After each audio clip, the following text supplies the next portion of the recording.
Hey y'all, sprinkle, sprinkle. Y'all are from SHERA 7 channel. Welcome to Ashera Star Goddess or Ashera Goddess. I changed the name on the YouTube channel, but our original name still on the screen. How are y'all today? So today we're going to be talking about Season of the Witch. It is now that time of year. Well, I'm pretty much same all year round, but I figured I'd give y'all a little extra. Do a little look for y'all. Y'all are on TikTok. Thank y'all for coming over here. I appreciate you.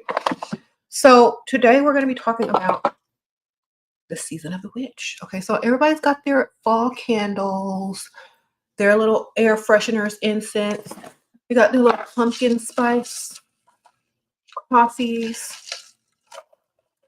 But do you have your herbs? Do you have your florals? Do you have your flowers? Do you have your ingredients to create what you need to create? So if you are on this channel, you've probably seen a lot of this stuff before. But since it is that time of year when the veil starts to thin and it gets cooler and the days get shorter, a lot of times people are adjusting from, vibrant summer life, and now they're trying to calm down into the winter. So a lot of people who have gardens or plants, they dry a lot of their herbs and, bring them in and make them useful. So a lot of people use a lot of their garden herbs and teas in their food and all that kind of stuff. And so I save a lot of my stuff from my garden. I save my rose petals, and I use these in a lot of things. Sometimes I make oils, and since these has like really good fragrance, I put these in some of my oils. I can use them in baths, love spells, attraction spells, all those sort of things. So save your rose petals, especially if you get roses from someone and they have that intention in them. They're going to be more powerful in attraction spells and, love spells or whatever spells you're trying to do. So save your rose petals. And plus, you can also make rose tea if you like the taste. You can use it in so many things: oils, tinctures, perfumes, body sprays, facial sprays, whatever. Jasmine flower. If you have jasmines, save those, dry them out. They're good for lust and attraction and beauty. So, and a lot of people like jasmine tea as well. I love jasmine tea. It kind of makes your breath smell very perfumey. So save your jasmine flowers. Jasmine mostly blooms at night. So if you never see your jasmine plants or bushes bloom, go outside at night, especially in the summertime. And get the little white flowers off of them and dry them out and save them. You can use them in so many ways. Also, okay, so mugwort, if y'all, this is like a very witchy name for a herb, but mugwort, you can get this online. A lot of people find it on the side of the road, but if you're not sure on how to identify plants, just order some online, okay? I have links in the description bar for my online witchy store, which is called Dark Realm Online Occult Shop. And y'all can order all the herbs and stones and crystals and stuff that y'all want, cards, books, whatever. And I also have an Amazon list of items I suggest, which is going to have a lot of the books in it that I suggest too. So y'all can just check both of them out. But mugwort calms you. It helps you dream. If you burn a little bit, like an incense, or take a tea with mugwort, you'll have crazy dreams or insightful dreams, or you'll sleep like just having very vivid dreams. I'll say that. So get you some mugwort. The best thing to do is, like, if you don't do smoke incense, the best thing to do is make a tea, but sweeten it up really good with like honey or something, because it is very bitter. And you don't need a lot of it. I don't suggest using this every night, maybe once or twice a week at the most, because it does interrupt your REM cycle. So don't do this every day. Sprinkle. A lot of people use this in magic to dream, to get information, to divine, da da da da da. Of course, we have my favorite, vervain. Vervain, I grow in my garden, but vervain relaxes you. It's like if you take vervain tea, you're instantly relaxed. It relieves a lot of anxiety and it just calms you and also helps you sleep. Okay. And in magical purposes, it's good for protection and negative energies, like dispelling negative energies and purifying sacred places. It's known as the enchanter's herb. They use this to make Van oil. If you know like New Orleans magic, and their famous Van oil is made from vervain. It's so sprinkle, get you some. And if you don't know how to use herbs, you definitely need a book or you need to do your own research online. But I always suggest reading and learning for yourself. And all these books that I'm about to show y'all are gonna be in the Amazon items I suggest, spiritual items, and I'm gonna link it again here. It's also pinned at the top of the comments, the live comments. It's also linked in the description bar.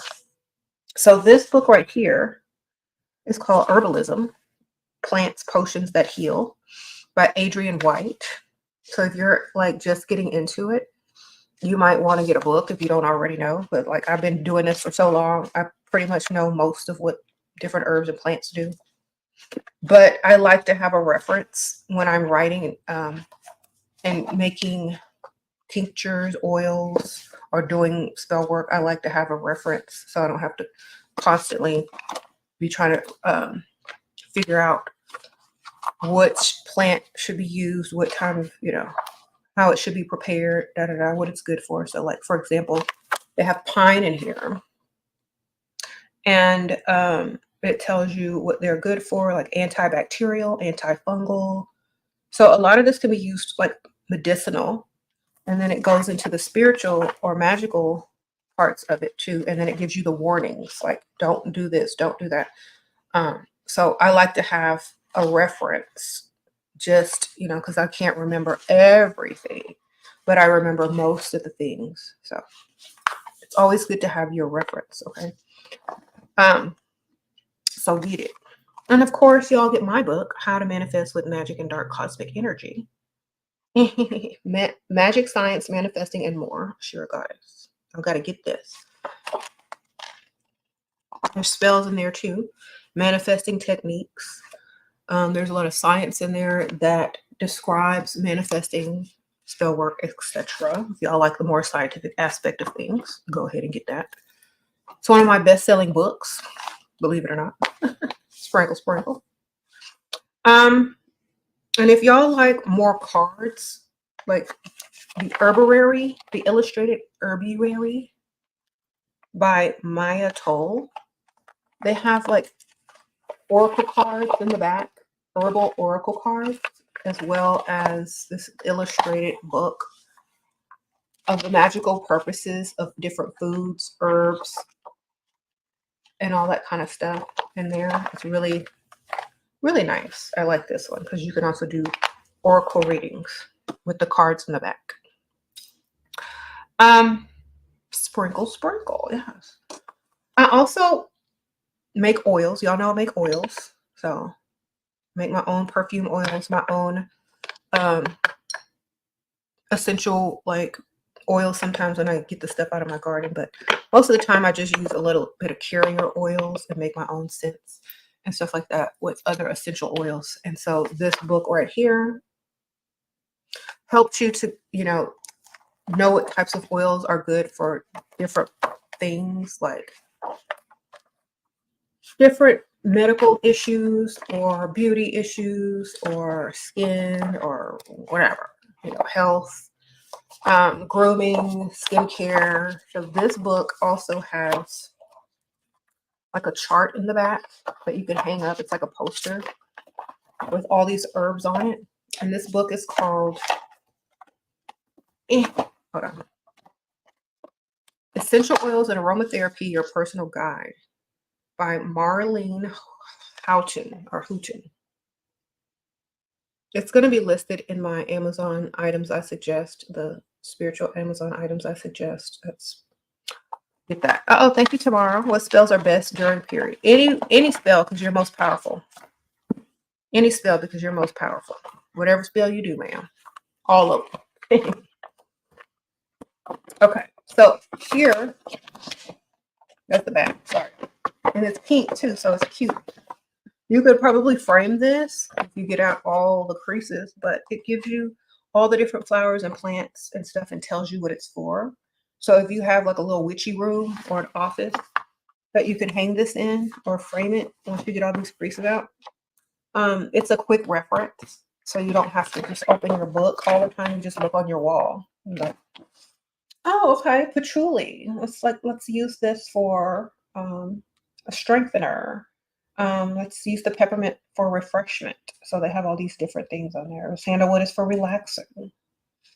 Okay, so it gives you like more of the medical aspects of the essential oils if you're into essential oils and making your own oils and tinctures and stuff, or sprays or whatever, or medicines. So this is really nice. I love when stuff like books come with extra stuff. So y'all check that out. And if you're more into the magical aspect of it, this book right here, The Witch's Book of Potions, The Power of Bubbling Brews, Simmering Infusions, and Magical Elixirs by Michael Fury. This is also listed in my Amazon Spiritual Items I Suggest list. It's linked below and in the live comment. So this book tells you the magical stuff, like it has spells in it, potions and all this kind of stuff. You're really into that. They have stuff in there like Venus Power Potion. They have like zodiac stuff in here. They have luck, love, lust, the holidays. You have recipes in here for food. So ointments, like topical solutions for stuff. I have a chart in the back with like different foods and herbs to tell you like what the polarity is, the planet, the element, and the magical uses. So this is really handy for those who want to have extra information. Oh, God is wild red, sprinkle, sprinkle. Thanks for teaching today, sprinkle, sprinkle. Thank you for the sprinkle, sprinkle. Thanks for being a member. It says for 21 months. Oh my goodness. Yes. And I also write down my own stuff. I made this little journal for my herbs and florals and gardening stuff. So basically I just write down all the stuff that I do or that I want to do as far as tinctures, oils, plant or fruit or food information, different teas, herbs, different trees. Like I like to know what type of trees are in my yard, and so I make sure I have a inventory of all the plants and flowers and trees in my yard, so I know where I can go out and get stuff if I need it. I had a tree that I planted and it got frozen or something like that, but it cross-pollinated with another tree of the same kind but of a different color, like the flowers that it produces. And now I have this purple crepe myrtle growing in my front yard. It was a white crepe myrtle when I first planted it, but when it cross-pollinated and froze and like started to regrow, it grew purple. So that's kind of cool. Now I have a purple flowering tree. Oh, lovely, Lee. Okay. Expand on use. I think that's pretty much self-explanatory. Just put your intention into anything you do, and it's going to be more powerful. Sprinkle, sprinkle. Anything you do, if you put your focus and intention into it, it's going to become more powerful no matter what it is. It could literally be meditating. It could literally be cooking. It can literally be gardening. Whatever you put your intention into and focus on and put your energy and frequency into, it's going to be more powerful. No matter what you're doing. Okay? No matter what you're doing. Oh, y'all like this lipstick? Go get it on levelupcosmetics.us. It's called Bewitched. Okay? It is available. But I don't know how many are left, so y'all better hurry up. Sprinkle, sprinkle. I'm probably going to have a bunch of orders now. I do have different colors, like a darker brown.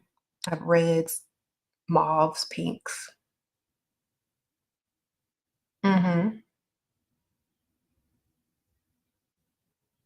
Okay, so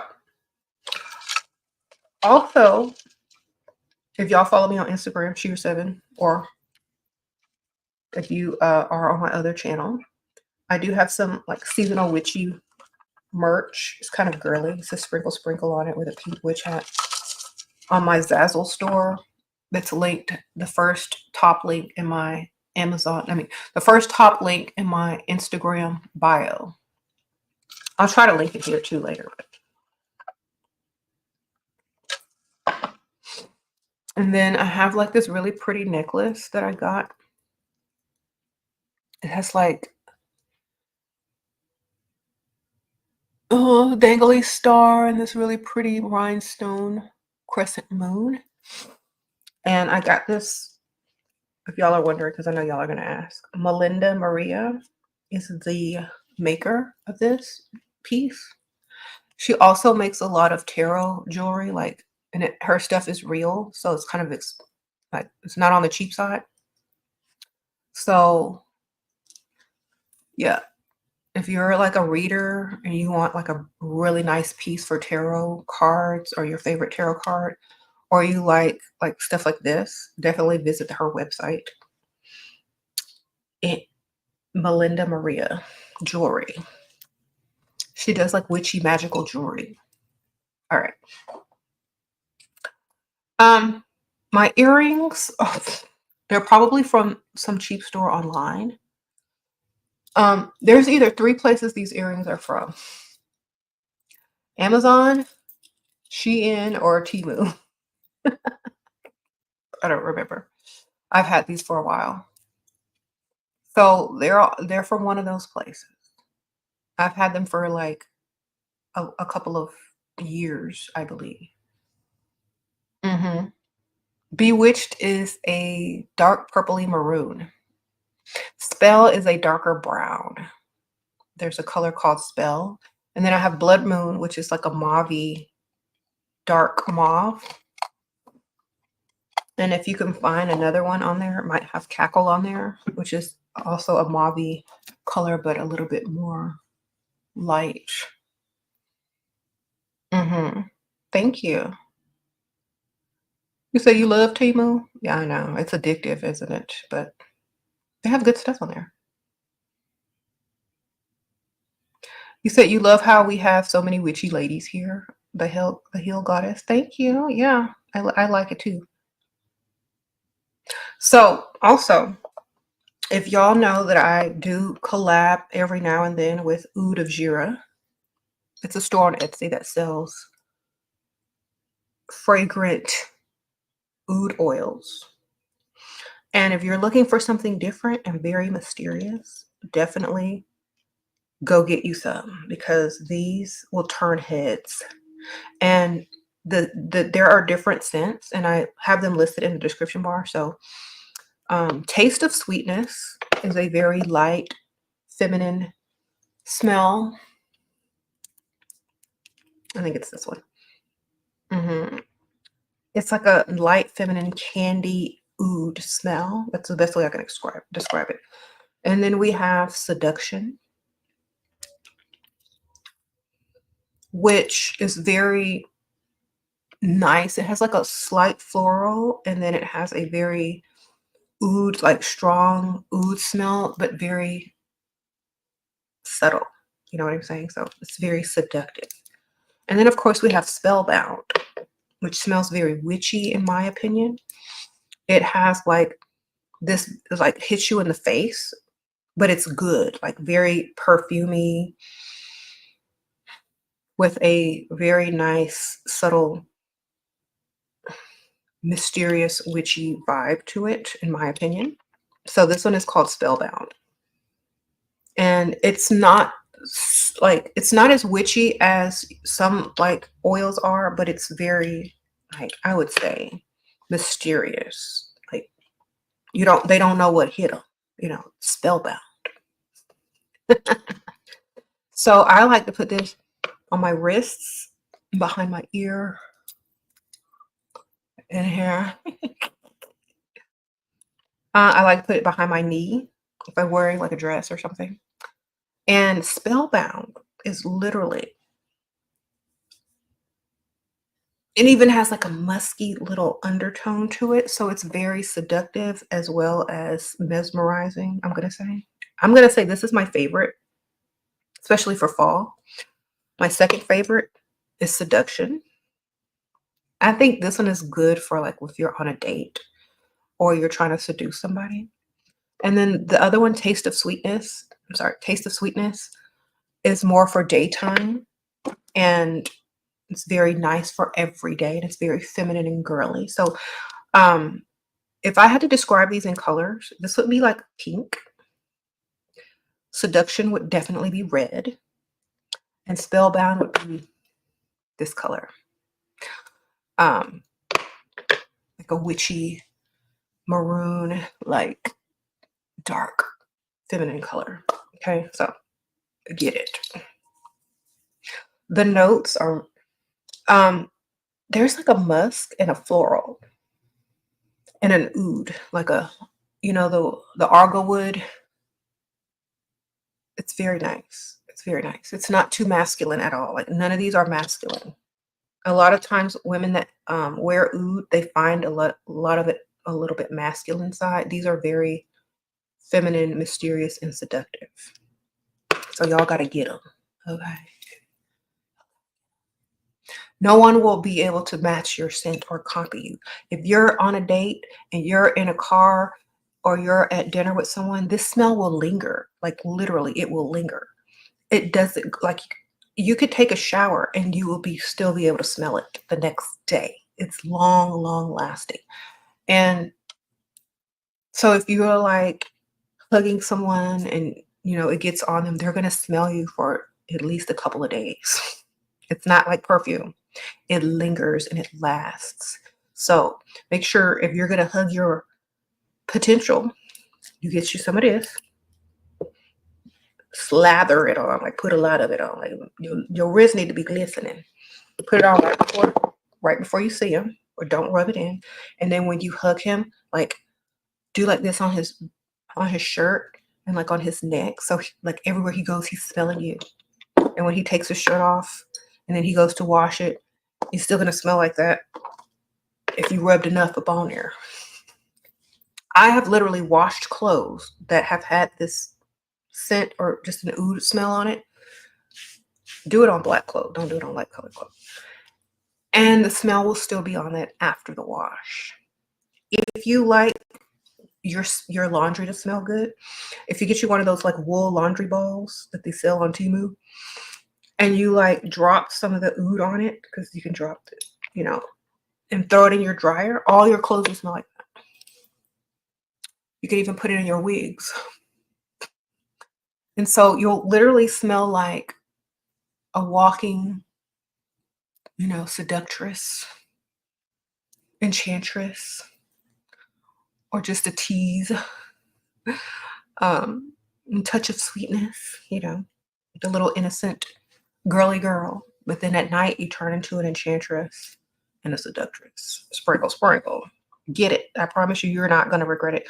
And your smells and your scents also affect how people treat you. They affect how, yes, Oud of SHERA. It's in the description bar. It's the first link. It's on Etsy. The description bar, yeah. How you smell also determines how people treat you. Remember that. If you smell mysterious, the person is automatically going to think you're mysterious if that's what you smell like. Okay. And I do suggest matching your looks with your smells or your fragrance. So if you smell witchy and mysterious, make sure you're pulling off that look in a subtle way, like a dark feminine look. If you're smelling, girly and pink, make sure you're pulling off that little, that look as well. Because if it matches, it's like going to be pleasing to the eye and to the nose, and it's going to be an even stronger impact on whoever you're dealing with or coming in contact with. Okay, same for men. Like whatever cologne y'all are wearing, whatever clothes you're wearing, make sure it's matching. Okay. Sprinkle, sprinkle. You said, where did I get my outfit? This? This is literally a kimono from Amazon. It's like a beach cover up, but I use it as a kimono. I just have on jeans, a tank, and a kimono today. So, but thank you.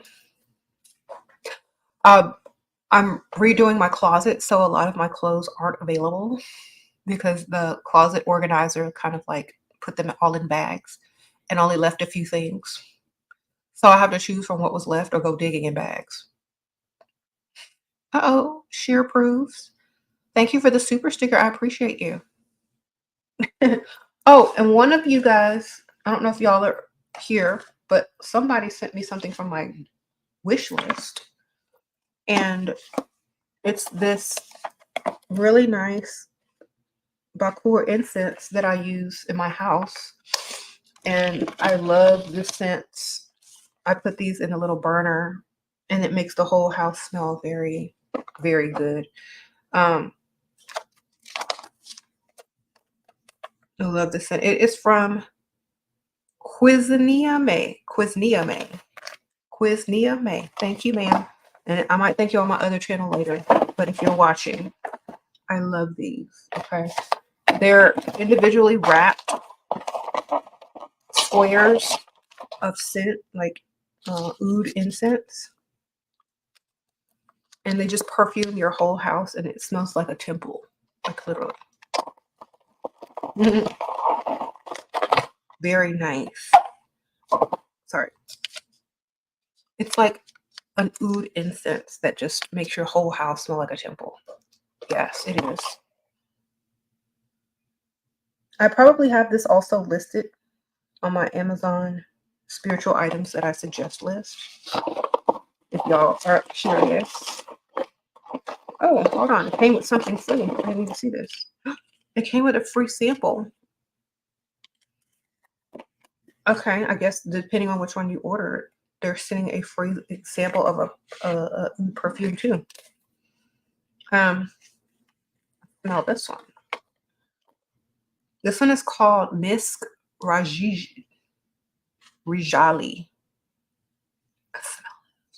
And it's available on Amazon, I think.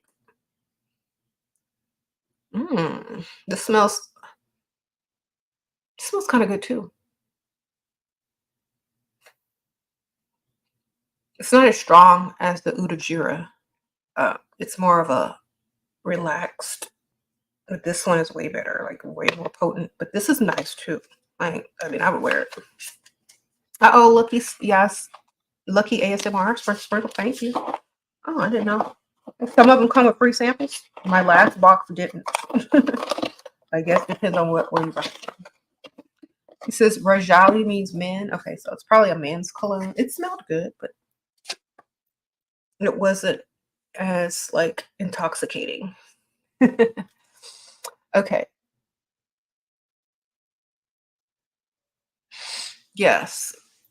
Greetings, y'all. I told y'all I'd try to come on this channel more for y'all. I appreciate you. You've been using oud candles, just delicious. Okay, yes. You can make your own oud candles too. If you have candle making stuff and you get your own little bottle of oud, or you have the essential oil of oud. I think I have that right here. It's like argwood. And then you can add your own little accents. Like if you like vanilla oud or honey oud or patchouli, and you could mix it all up and then melt your wax, and then you have an oud candle if you're into candle making. I am. I also have a lot of those things to make candles with in my Amazon suggestion list that's linked. You said you have oud perfume, and people are always asking me what I'm wearing. I know. I was out and about one day, and there was this girl that was wearing it, and I knew immediately. Like, but everybody else who doesn't really know, because in America, people aren't super familiar with oud. It's just a showstopper. Like people will stop you and ask you what you have on. They'll turn their heads because it's so different from the regular perfumes. Um, you said you appreciate the Morticia beauty today. Yeah, this is literally my original look. If y'all day ones know,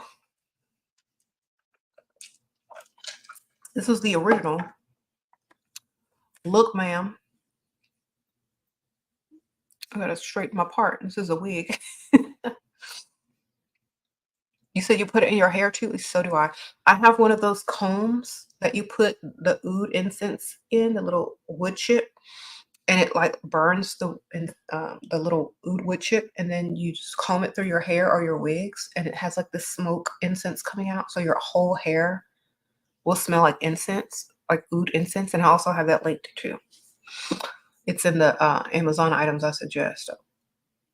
You can literally smoke out your clothes to smell your hair. You can use the oils and just walk around smelling like, I don't even know, like just a magical being. That's what I'm calling it. You just walk around smelling like a magical being, like literally a goddess or a god, depending on what sense you're choosing. And Oud of SHERA, they do also have male and masculine scents. So just read the description and the names of each of them. Yeah, the link is in the description bar. If you go onto the video and it starts to give you a little description of the video, and it says more, click more, and all the links are going to come up that I'm speaking about. Yeah, I don't know if some of y'all aren't familiar on how to do that, but definitely click on more or see more, whatever. Um, the link is the first link in the description bar. Mm-hmm. You said you have to get that, get it, yes. Uh-oh, JJ Lovecraft, thank you. Hey, SHERA. Okay, yes, SHERA, I'm a dude and I love your lessons. Thank you. Oh, thank you, JJ Lovecraft. I appreciate your generous donation. Thank you. I'm here to teach, but I don't know, like this lesson isn't very deep. I used to do a lot more deeper stuff. If y'all know, like go back and watch. I used to be really into like all the deep stuff, the occult stuff, the coding and stuff like that. I still am for my personal reasons. But I noticed that a lot of my viewers started becoming like a little bit too involved in it and too deep into it, and they weren't practicing the balance. And then I got really too deep into it and I wasn't practicing as much balance as I should.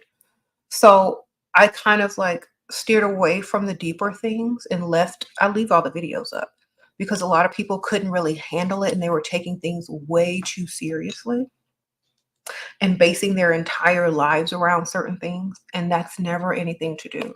You know, spirituality and your path should be fun, not like fear mongering or basing your entire life on some things. You know, it's just a part of life, not the entire life.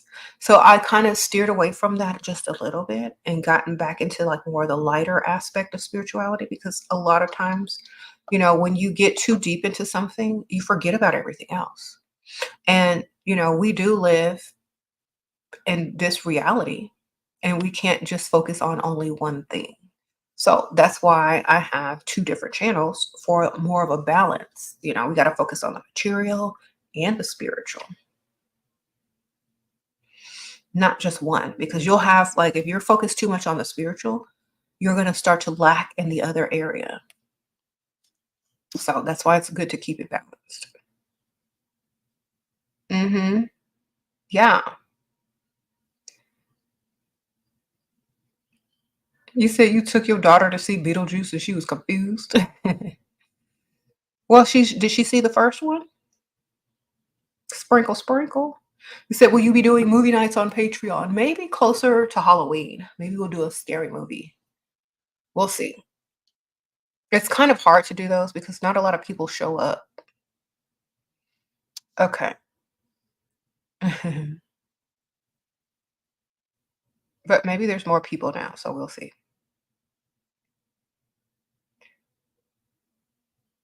Thank you. Hmm. So, yeah, I learned that trying to interpret everything it's not always something that needs to be done unless you're looking deeper into something, you know. Um, and then, but some people will get out of hand and start interpreting everything and basing their decisions on everything being interpreted, which is literally like living in a dream, you know. So sometimes, you know, when you have dreams and there's symbols in dreams, and when you wake up, you try to, you know, write your dream down in a dream journal maybe and then interpret it. Well, some people are literally interpreting every symbol in their waking life as if it's a dream. And sometimes they go a little bit too far and it just becomes more of a nuisance or an obsession. So, um, yeah, so a lot of people were getting to that point, um, and I feel like enjoy life, enjoy life, and only focus on the symbols when you need to for whatever purpose that you decide to focus on them on. Basically being able to hone in and out of those types of skills. This is my Bewitched. This lipstick is called Bewitched. Levelupcosmetics.us. Okay. You see? It looks in real life, it does not look brown. It's probably maybe the lighting. Do I do tarot cards? I used to be a tarot reader back in the day. Mhm. That's actually how I first started out. Yep.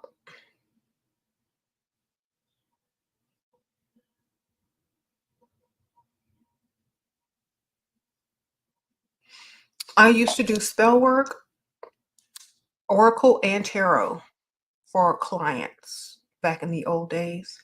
On this channel, we used to do group spells and all of those things. But since more people started subscribing and then the other channel got a lot more people, it's very much impossible to do now because there's too many people that would want those things. So I don't offer those services anymore. But I do know someone that does spell work and things like that, and we might have them on the channel very soon. So y'all keep an eye out for that. Might do a little video with someone that also does all those things. So sprinkle, sprinkle. Hmm. Every once in a while, I might do one on the Patreon for those members that are there, but very, very rare because too many people would want them. But I do, um, like, I did enjoy doing those for people when it was like very exclusive, I'll say.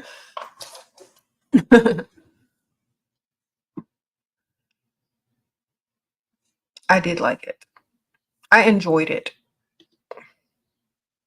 Oh, Batty Fish, what Batty Fish Pisces, sprinkle, sprinkle. Thank you for the super sticker. You said any advice for sensitive Cancer women? Act like a Pisces. Don't be a people pleaser. Don't care what other people think. That's the best thing I can put in your mind. Don't care what people think. Don't be a people pleaser. Do what's best for you. People don't care. Those are the four things you need to know. People don't care. Do what's best for you. Don't be a people pleaser. And I forgot the other one, but yeah, stop being so sensitive. I know that's hard, but you just repeat that every time you start to feel emotional about something. Nobody cares. Don't be a people pleaser. Do what's best for me. And whatever else you need to say. Because that's literally the truth. Okay. Okay.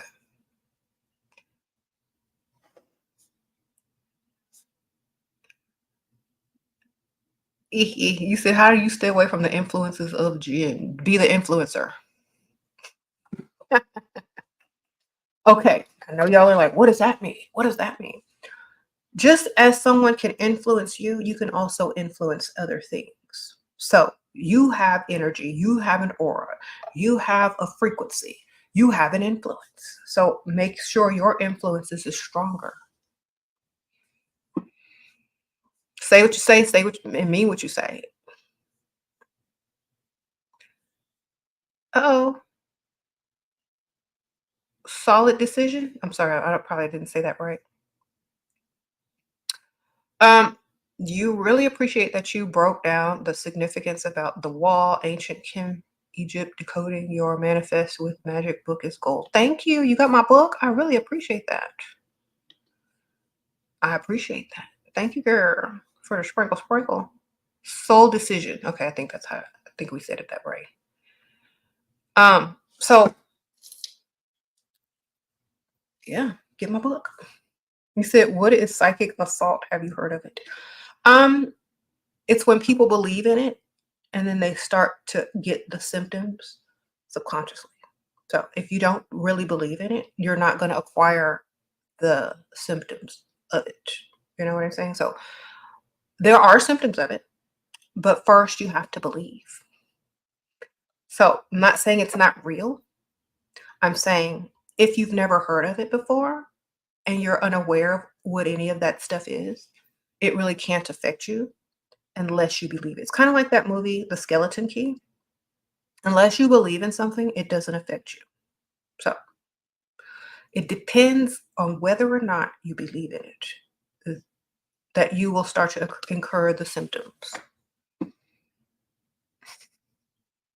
So my advice is, okay, think like a surgeon or think like a doctor when it comes to stuff like this. You are the doctor. You're not the patient. If you cast spells, you know all this, you know all that, you know all the, you know, ins and outs, you know what people believe. You know what people think, you know what people do. So in order to properly execute a spell upon someone, they have to believe in whatever it is. You don't have to believe it, but they do. See the difference?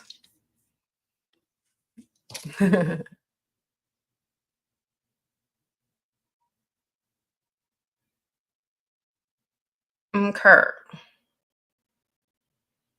You ever thought of reacting to your diaries of a mortician on the show? No, because that's on my other channel, right? That's on my other channel. I don't really react to old stuff. I keep it moving unless it's something that I really need to go back and look at. But I try to keep doing something different, or I don't like doing reactions to old stuff that much. It's like it's there. I said what I said. My opinion might change about it 10 years from now, 5 years from now, but you know, the dates are on the video. Okay.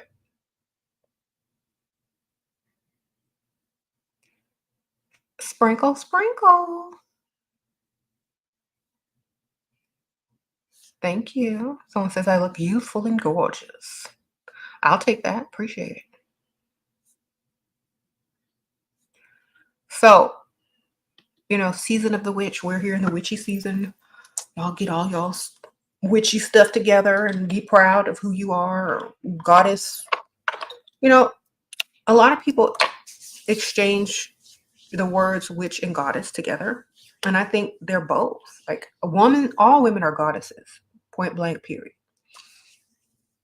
So if you're a witch and you just happen to be a woman, you're also a goddess. Remember that. And remember, most powerful goddesses are always the goddesses of witches or witchcraft. And remember, back in the day when women didn't have a lot of power or, whatever, they turned to a lot of the spiritual, herbal, and all that kind of stuff in order to survive. So it's literally, witchcraft, it literally comes out of, feminine nature. So therefore, it works on the subconscious mind, and that's why a lot of people are afraid of it. A lot of people don't realize that just working on your subconscious mind. Do you think Bay or B practices magic? I think most women and men, but most women in the industry practice magic. I do. All of them, in my opinion, do.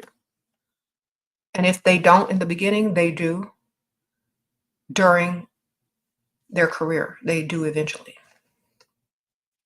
So, and it's not anything bad. It's literally a good thing. The reason why it's a good thing is because a lot of times people don't know certain things, and the more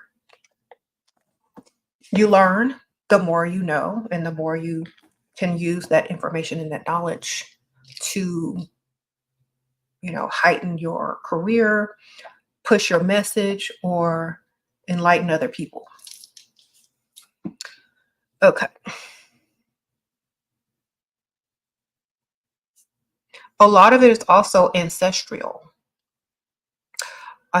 because a lot of people who don't know their true cultures, or original beliefs, spiritual beliefs, they tend to go back and look for it to see if it feels better. You know what I'm saying? And sometimes it makes more sense and gives you a sense of power that you didn't have through patriarchal religion. So your frequency, your belief is your power. That's why Beyonce has a song, "You'll Never Take My Power," because in that video, she's like really emulating all these goddesses and saying, "You'll never take my power because I know who I am." Instead of, given patriarchal religion, which makes you a person that has very little power. So a lot of people gravitate towards, spiritual information, witchcraft, deities, ancestral spirituality, because it gives you more power of self over self, more power in manifestation and believing in who you are versus believing in someone else's. So that's why a lot of people turn to it, because it helps them to grow their aura and their frequency onto a level that's larger than a patriarchal religion level can grow it. Okay, it's kind of like taking the top off of something and letting it shine. Um, I took the top off the Maybach. Okay. Uh-oh, Mono writes, sprinkle, sprinkle. You're so glad to have caught a live. There's energy, appreciation, and love and power. Your witchy goddess sisters have your back and surround you in light of protection. Keep spreading your wonderful wisdom. Thank you, Miss Mona. Sprinkle, sprinkle, girl. I appreciate that. So, like, if you listen to some of their songs, Shining, Shining, Shining. I took the top out of Maybach. The whole Beyonce album on some of her lyrics, taking your own power, realizing it, being self-actualized, teaching others, and breaking the mold is definitely something that people don't want others to do, because there's no competition after that. Okay, so when you break the mold because you believe in yourself, Your competition lessens when you believe in yourself. So you can't go super far and break the mold if you're limited. You said, do you recommend solo travel to New Orleans? If you have not been to New Orleans, go. It's a very interesting city, very spiritual. You can feel the air, like the magic in the air. It's like no other city you'll ever visit. It's very haunted. So if you're scared of ghosts, don't even go, because you will experience something if you have any type of spiritual, gift. You will experience something. Uh-oh, Leah or Leah Star. Do you have any spiritual advice for new mothers with sons? You also have a phase 1 elixir and love it. Thank you for getting my elixir, Lila. Sprinkle, sprinkle. When I was young and I first had my kids, I would literally have protection over them all the time. I would do a lot of protection for my kids all the time. Like, that was just what I was focused on. And not allowing anything that would hinder or, affect my children in any negative way to be a part of their lives. So I would just more focus on protection at this time, because that's the most important for kids. And for yourself, beauty. Because a lot of times women let themselves go when they have children or newborns. Continue to make yourself look good, practice self-care, and use protection on your children. And of course yourself too, but definitely implement more of that. Sprinkle, sprinkle.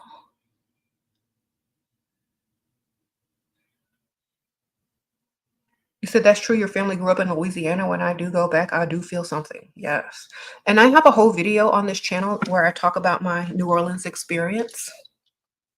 And my daughter also had an experience while we were there. We went on one of those haunted tours, and she was literally touched by a ghost. And she freaked out and could not continue on the tour. Yes, I experienced some weird dreams that were very lucid while I was there, and just some strange things, like while walking down the streets at night. And I did partake in absinthe, which is that green drink, the green fairy. It's an alcohol that was once illegal, but now they legalized it back in the early 2000s. And so I drank some of that and had some weird happenings, lucid happenings in my dream. So yeah, check it out. They also have this witchy secret bar there called, I forgot, it's called Potions. You got to go to the vampire boutique, and they'll give you like a little password and the location, so that you got to buy something though to get into Potions. It's like hidden in a back doorway and like a regular bar. And so when you go there, there's a doorman and they ask you, what's the password? Or sometimes they'll give you a card and you tell them, and then they let you in. And it's like in this spooky, like witch house / vampire house. And it's a bar inside of a house, or like one of those New Orleans apartments in the French Quarter that looks like a house, like really nice, old, antique looking. And they have a bar, and they serve all these witchy themed drinks. Some include absinthe. So definitely, if you are in New Orleans, go to the Vampire Boutique, which is one of the only 2 vampire boutique stores in the world. And they have a lot of cool stuff there, witchy stuff, vampire stuff. And if you buy some stuff, they'll tell you where the Potions bar is. This is Speakeasy, yes. You said you honestly love New Orleans Halloween vibes. Yeah. Probably gonna go there in your Halloween 1 year in the future. You said how to become a witch. Um, Study witchcraft. You know, just practice witchcraft. Then you become a witch. It's like the easiest way. Study and practice. Practice and study. The same way you become a doctor. Same way you become anything. Learn and study and practice. You notice they call it practicing witchcraft, like they call it practicing medicine. And practice, practice, practice. Learn, study, practice. Okay. You said hopefully the vampire Lestat is not there. Oh my gosh. Thank you for mentioning that. They have the Anne Rice Vampire Ball. I think it's close to Halloween time, also in New Orleans. And you can dress up like a vampire or any of the characters in her books and attend. I think you got to pay though. She has a house, a giant mansion that she purchased just to throw these balls in. And even though she's no longer with us, they're still throwing the balls in her honor, like the vampire balls in New Orleans. So I don't know. Might go to that 1 year too. You said you went to NOLA during the Halloween portal. A lot of stuff was seen and experienced, and to say the least. Yes. Um, I love that city. Like I would visit every year. I probably will when my kids get grown. Like, we're gonna be some traveling fools when them kids get grown. Y'all gonna be like, where y'all at now? Do you have any protection tips? Yes, believe that you are protected and you always will be. I always say do one protection spell and just leave it. It's always gonna be. It's always gonna work. So remember, it's how you believe and what you vibrate and subconsciously know. So if you're gonna do any type of protection spell, make sure you believe it. It's there and it's forever. Okay, it's because it's more mental. Sprinkle, sprinkle. You said, can you use fake money in a money bowl spell? I mean, it's literally symbolism, but it doesn't have the same frequency as real money. You know what I mean? Like people that have held real money and spent it, there's a frequency there. So, versus fake money. Even coins, if you can't get dollars, even coins are better because of the frequency on it. Because it has the frequency of currency because it's been passed around like currency. So its frequency is stronger than something that you buy out of a store. But if you're only using the symbolic meaning of it, then it's fine. But if you want it to be stronger, use real. Okay. Any advice on cleansing tips from the antique shop thrift store? I feel like I'm bringing stranger energy in my home. That's a good question. Like, it depends on what you buy and if you want to keep the energy on it or cleanse the energy. Like, for example, I bought this in an antique store. It's probably not super old, but it's a magnifying glass. And like, sometimes I think about things in depth. I'm like, whoever bought this, they really, they probably were an interesting person because who would buy this? It's like really nicely made. This is tile. This is not like cheap plastic. This is like, and this probably cost a lot of money originally. So I know this person had money. I know they was rich. If the item is very expensive, I'm not cleansing the energy because I need that money energy. You know what I'm saying? If the item is cheap, I'm cleansing that. Wiping off, playing, putting some bleach on it. If it's, but if the item is expensive, I'm not cleansing it because that's rich energy on there. So most of y'all are, when y'all think about buying thrifted or antique items, y'all just cleanse everything, even the good stuff off of it, you know. Sometimes I sit back and think, I ponder. The lady that owned this or the man that owned this had money. I'm not going to cleanse that energy. I'm going to give me some money energy. Sprinkle, sprinkle.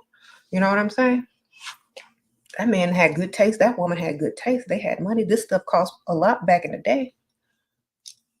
So I'm thinking on the material side and the spiritual side. It's called balance. So you don't cleanse everything away because sometimes you want that energy. Okay. It just depends on what the item is. Like when I find thrifted designer items in the store, I don't cleanse that stuff because a rich person paid for it. And it's designer and it's expensive. It got rich energy on it. Okay. Some people ask me the same thing about wigs. If it's a real human hair wig, and some people like, I gotta cleanse that energy. And I always say, you know, where's this hair from?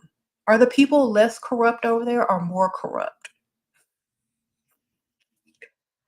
You know, what type of energy are you cleansing off? I absolutely adore you and thank you for all that you do. I bought your book on how to manifest with magic and dark cosmic energy. How do I prevent evil eye and bad energy from other people? You don't care what they think. That's number one. When you don't care about what people think, you prevent all of that. Okay? Because they don't even exist to you. Let me repeat that. You cleanse it with not caring. They don't exist. If they're not beneficial to you, they are nothing.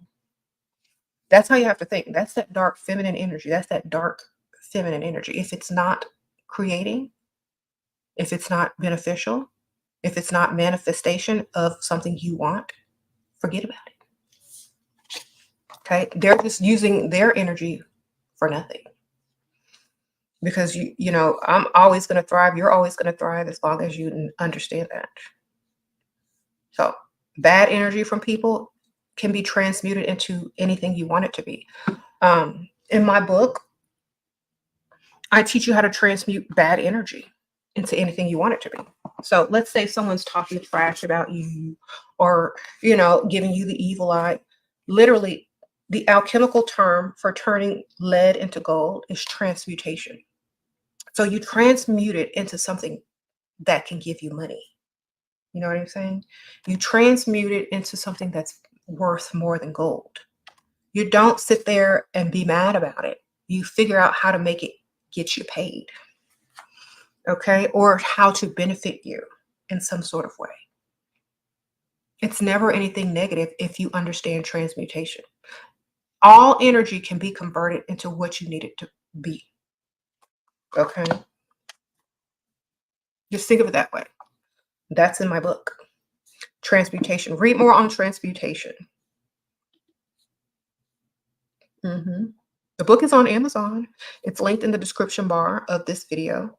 Click see more or more. But you can literally go type it in on Amazon. It's listed under Ashera Goddess. You just type in my name.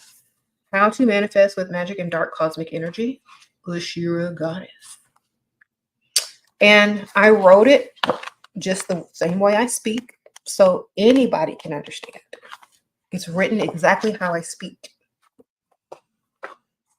I know a lot of people buy books and they put them down because they can't understand the lingo or the jargon, but it's just like I talk. I walk it like I talk it and write it. Okay. Thank you. You said, what beauty spells do you recommend? You know what? I think if you're a member on this channel, you might have access to the spells playlist. So I do have beauty spells on there, but I definitely can tell you some ingredients to use. Rose water, rose oil, because that's the highest vibrating frequency of essential oil, which is rose. Jasmine and, you know, also for like lust or for people to lust you. That's more of an attraction spell. So anything that helps with beauty, I definitely say you need roses. That's one of the main ingredients of any type of beauty spell. Um, the rest, it depends on what you're trying to do beauty wise. So if you have a book that tells you the magical properties, hold on, where is it? The magical property of things. So for example, let's see, let me just give y'all a good example.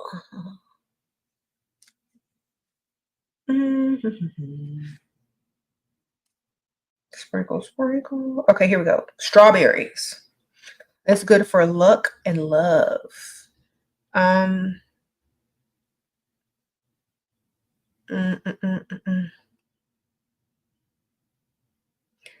And there's lots of different ones.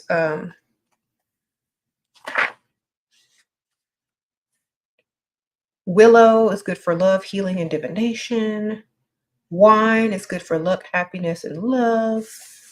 So you just need to look up what ingredients are good for beauty spells. You can look that up online and just throw that in there. But it's different for whatever you're trying to put in there. Make sure you understand, like if you're hopefully you're not allergic to any of the stuff, and so on and so forth. If you keep it like herbal, you'll probably be better off.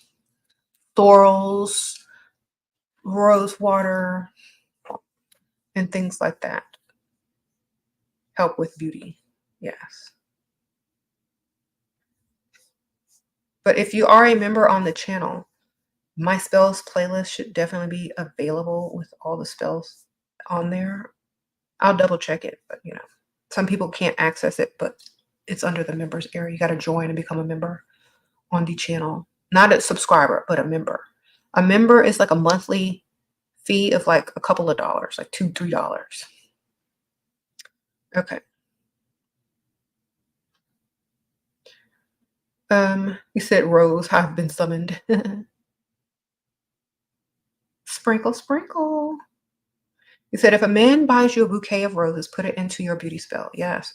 Beauty spell, attraction spell, love spell. All of the above.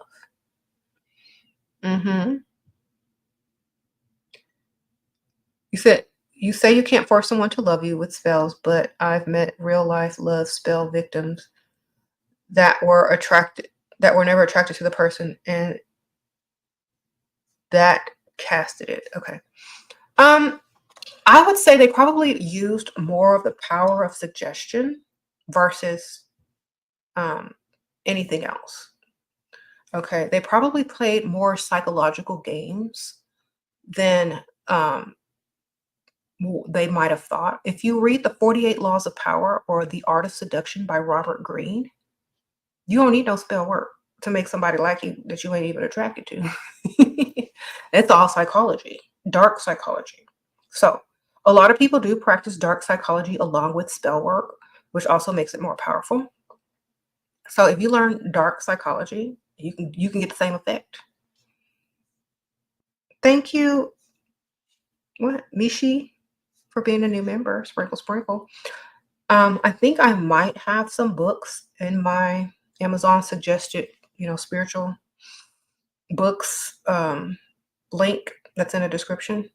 And there's a lot of books on dark psychology. But if you want the easiest one with the, Art of Seduction, 48 Laws of Power, dark psychology techniques, that's going to get you. Sprinkle, sprinkle. That lipstick is called Bewitched. It's on levelupcosmetics.us. That's what it looks like. It says the name here in gold, but mine is worn off because I've been using it for so long. Uh-oh. Soul Decision, sprinkle, sprinkle. Thanks for becoming a member. You said spell work if you feel you have bad luck or cursed. There's always like a hex lifting curse that you can find somewhere online, but I never feel cursed because before I ever did anything, I always knew I was like 100% protected against anything and anybody. So I would say do that spell, like do a all-inclusive forever and ever protection spell so that no one can ever curse you or anything like that. And maybe just include in the words anything that has happened prior to this has now, been transmuted into blessings instead. So you're literally using alchemical terms in your spell work, which is very, useful. When you use alchemical terms in your spell work, it changes the frequency of the spell. So use the word transmutation, which means turning negative into positive, and also do an all-inclusive protection spell that is forever and ever and can't be touched. You do this with your true intention and the power of transmutation, which is your belief that you can turn lead into gold, which means you can take a potato and make French fries and sell it on the menu. Basically, that's what transmutation is. Taking a dirty potato out of the ground, washing it, peeling it, chopping it, blanching it, frying it, salting it, put it on a plate, and getting paid for something you found in the dirt. That's what transmutation is. So, in a roundabout way. So, whatever it is that's bad in your life, figure out how to get paid from it. You can't get paid from it, you're not thinking hard enough. Okay? Because that's how everyone created something. Every invention, everything that makes money came from a solution to a problem. So whatever issue, problem, or whatever thing that you have, you need to figure out how to make money on it. That's transmutation. Okay.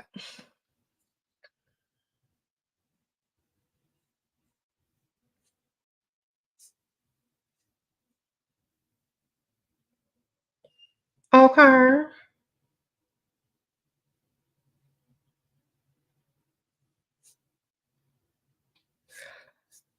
Do you know, okay, the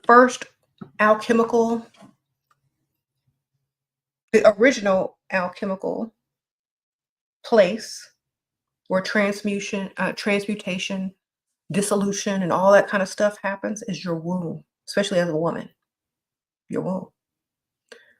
You have a lot of extra frequency because you have a womb. Okay, so think of everything as like an idea or a project or any type of spell work. That's why they use a cauldron, because it represents the dark womb. And you put all your ingredients into it, all your ideas, all your whatever. And what comes out is a potion, an elixir, or a brew that is supposed to solve the problem or heal or whatever. So think of your womb as a place for transformation, and think of your cauldron or your crock pot or your pot on the stove as the same thing, or your bowl that you're mixing your spell work in or whatever. Just think of it like that. You're birthing something, just like you receive cells, sperm cells that fertilize your egg. Now the transformation, the transmutation begins. What could it mean to be unbelievably sleepy? That you probably need more coffee. Sprinkle, sprinkle. You need more energy. You're lacking some type of nutrient or oxygen, or you're overworking yourself. Either one, but you got to figure out which one it is. Have you been working a lot? Have you been overexerting yourself? Have you not been getting enough oxygen by breathing and doing something physical? Did you take any type of medication or herbal thing that puts you to sleep? Did you take any Burbane tea? Because that will make you sleepy. So look at the ingredients of the stuff that you're eating too, because a lot of stuff may like give you the itis as well. So just look at everything that you're consuming, and if it's not any of that, you might be overexerting yourself. If it's after your cycle, you might have, lost more blood cells than and you haven't been supplementing with enough iron. So it could be anything. Could be the weather, change of weather. Okay. Practice psychic vampirism and you'll have more energy. That's true. You said, do I work with any deities? Yes, myself. Sprinkle, sprinkle. Myself. When people ask me that, I like to learn about different gods and goddesses and learn about their archetypes and implement what they stood for if I agree with it. But I myself consider myself a deity as well as most people should. Um, you know, I think that's the difference between some people and other people. Like some people don't consider themselves a deity because they feel like, oh, that's too conceited, that's too high up. Well, where do you think you're going to get that type of power to use in your spell work or to use to manifest? What type of power would you rather have, a deity's power or someone who worships a deity? Whose power would you rather have? What type of energy and frequency and vibration would you rather be vibrating on? Would you rather be vibrating at a deity's level or your level of being whatever you think you are, Uh-oh, send me raw, sprinkle, sprinkle. What's psychic vampirism? Thank you. Okay, they have books on this, and I do have them listed in my Amazon items I suggest, but it's where you take energy from other people and use it for yourself. There's different ways to do it psychically. Some people do it with touch. Some people do it with hypnosis. Some people do it with exchange. The best example I can give you of a psychic vampire is of someone who trauma dumps on you and comes to you with nothing but problems and just dumps it all on you and takes your energy away. Or someone that comes into your life and just is very draining, talking about all their issues and problems and playing the victim, and then you have to give them all this stupid energy for them not to listen anyway, blah, blah, blah, blah. Those are psychic vampires that don't know that they're psychic vampires. Some, they can just touch you and use the power of suggestion and hypnosis to take your energy. So it just depends. You got to read a book on it or maybe watch a few videos. I think I have a few on this channel. You said there are people like this in your life. So I feel like, yes, I feel more powerful as a deity versus asking a deity for anything, you know. Some people believe in being a representative of a deity, which is very, very similar. Some people think that if you are a deity minded person, or like you think you're a god or a goddess or something, that you have some type of narcissism or whatever, whatever. But at the same time, they will defend the very holy book and Bible that says ye are gods. So, I mean, if you're gonna argue, you gotta make sure that you're arguing the right argument. Because even in the holy books, ye are gods. If you believe in any type of religion. And also, you got to understand that you weren't meant to beg and squabble. You were meant to create and multiply, not beg and scrimp and squabble, because that's literally a trick. Okay, sprinkle, sprinkle. You said best anti-aging spell. I don't really call it anti-aging because you got to age or else you're not going to be alive, right? To age well or to have a youthful appearance. I think your frequency also has a lot to do with it and how you feel about yourself as well as your diet. So, and how you view yourself, you know. Do you view yourself as old? Do you view yourself as a goddess? Because goddesses don't really have a very aged appearance. They have a lot of them have a youthful look depending on what goddess it is. So the image of a god or a goddess, it really doesn't age. So just by believing that you're a deity or a god or a goddess is a subconscious frequency in your mind that allows you to maintain the image of some sort of deity which doesn't look old. That's one part of it. Another part of it is how you take care of yourself and what you eat and what you accept in your life. If you're a god or a goddess, you don't accept the least. You don't accept something that is not worthy of you. And that's what I talk about on my other channel. You're not accepting the least and you're not giving the most. So just like in some of these, gods and goddesses, how people worship them or work with them or give them offerings and flowers and beverages and, plates of food, they're not accepting the least.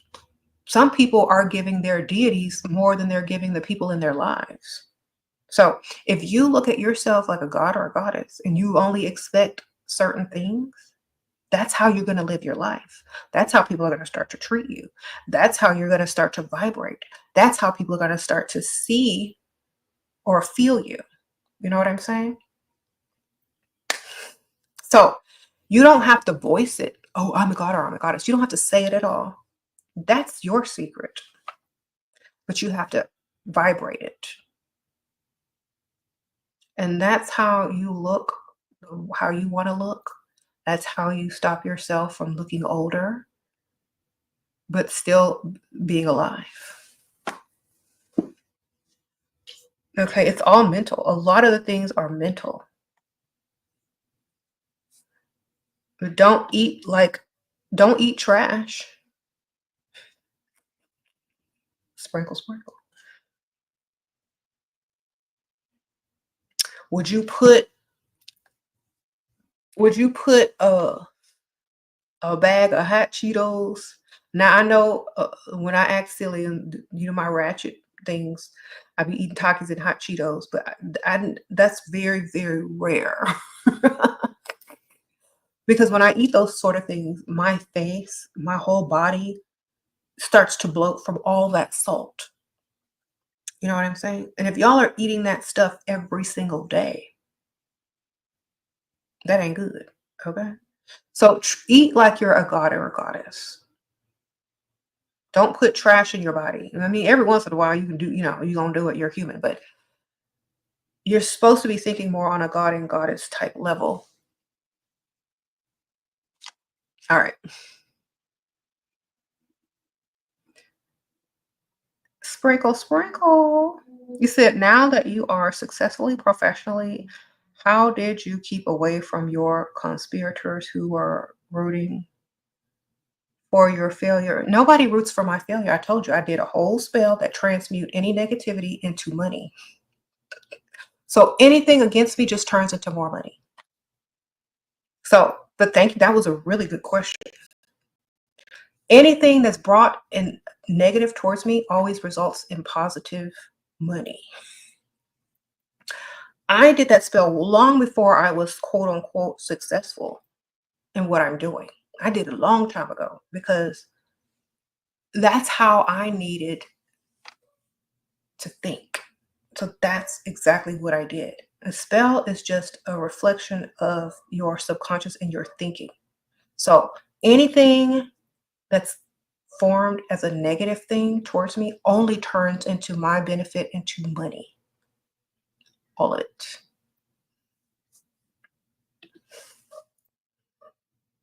Even people that post my stuff on TikTok are getting paid. And what it did was bring more people to my channels to get my message, to spread my message even further. Whether they like the message or not, they come to the videos and they learn and they start to implement it.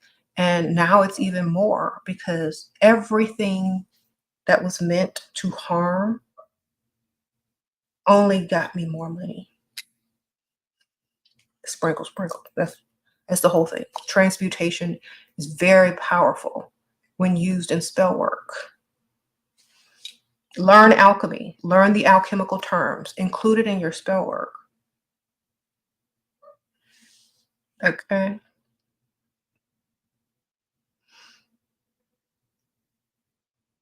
They said it's a movement. It's a movement.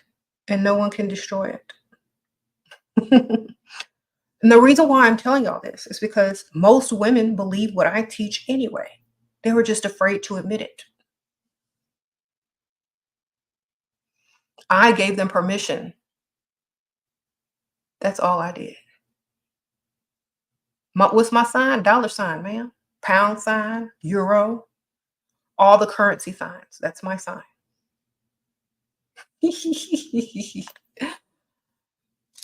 Yes. That's my little joke too. But seriously.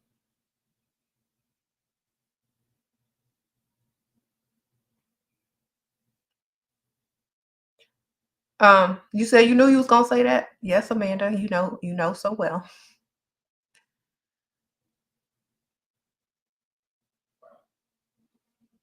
Okay. I work with the deity I work with is myself. Sprinkle, sprinkle. I read about other deities. I like a lot of the things that they teach and what they stood for. But literally, the deity that I work with is myself. I'm every woman, every deity, every goddess. Divine feminine energy, ma'am.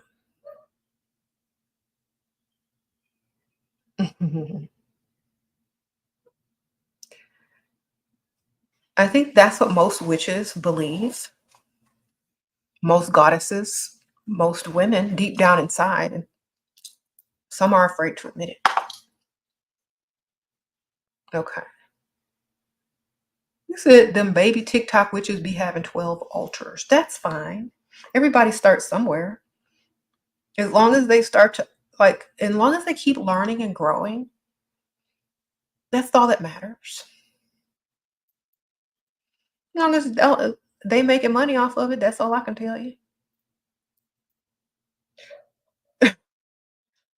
You know, if you're making money off of whatever you're doing and you continue to learn and grow and thrive, that's a good thing. I do feel like that's good. Like a lot of people argue back and forth. Oh, that's fake. They don't know anything. They know how to make money. They know how to get attention. They know how to keep learning. They're teaching others. Everybody start off somewhere. Get your money, man. Mhm. And like some of them TikTok witches, their film, whatever they're filming, it's nice. It's nice to watch sometimes. It's cute. You know, I like looking at it. Very aesthetic.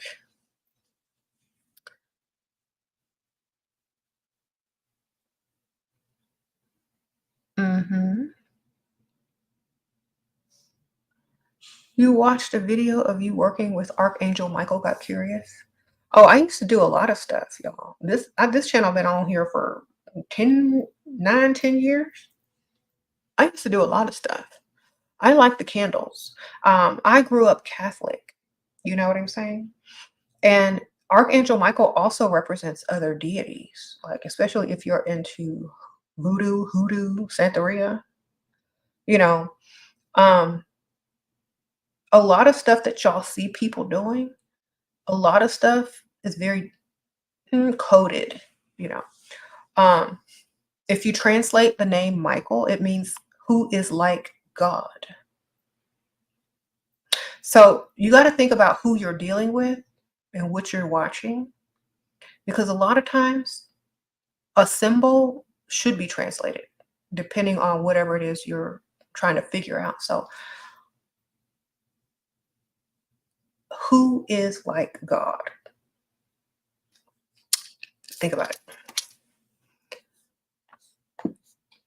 You deeply appreciate and thank you for all the priceless wisdom you bring to us. I understand I need to get to work to get swift results in life. Can you tell me how to become more disciplined? I definitely think you should get my elixirs on my Etsy store. Phase one will get you out of that slump, more energy, and some get up and go. Whatever it is that you're trying to accomplish, it will push you past whatever bad habits or undisciplined habits that you have.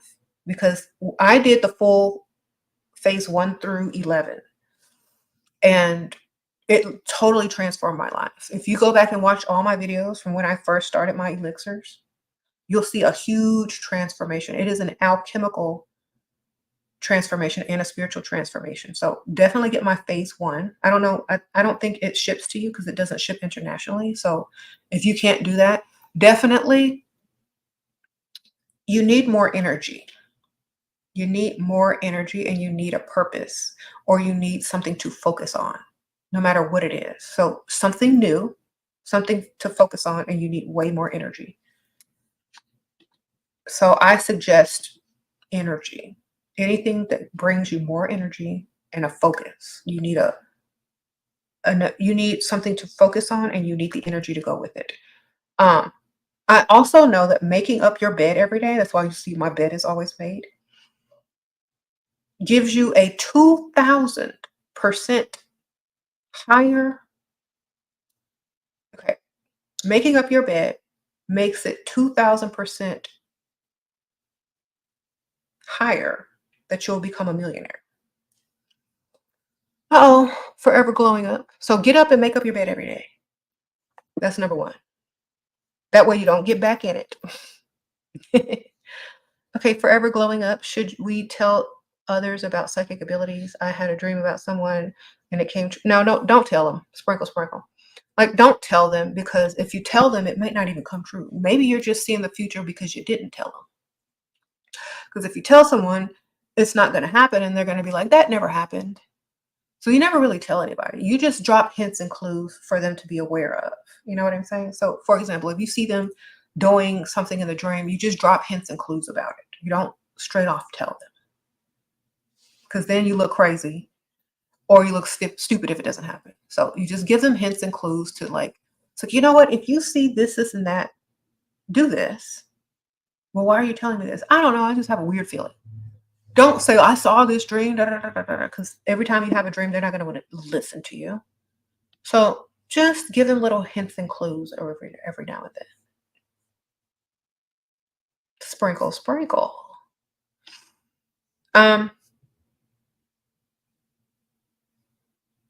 Yeah, so Archangel Michael candles are more for protection for kids, yourself, from any negative energies. And remember, Michael represents who is like God. That's what the name meaning is. And, you know, the archangel means the chief angle, which means the crown frequency or angle of light. So if you gotta decode that. So it's literally you. And a lot of people can't fathom being a deity, so they have to use subliminal, symbolic beings that literally just represent yourself. That's why when y'all ask me what deity do I work with, I say myself. Because you have to go through all of those things to realize it's all you. So if you haven't gotten to that realization yet, I say Archangel Michael is a good way to get there. Because if you start decoding and interpreting things, you literally figure out it's just you. Okay.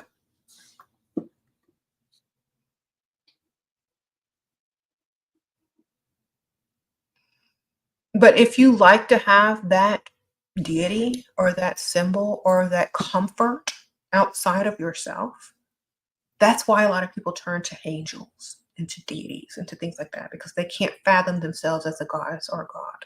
And they're not there yet. They haven't become self-actualized to that point yet. And it's okay, because everybody's at different phases. And they eventually get there once they do enough of the work. Okay.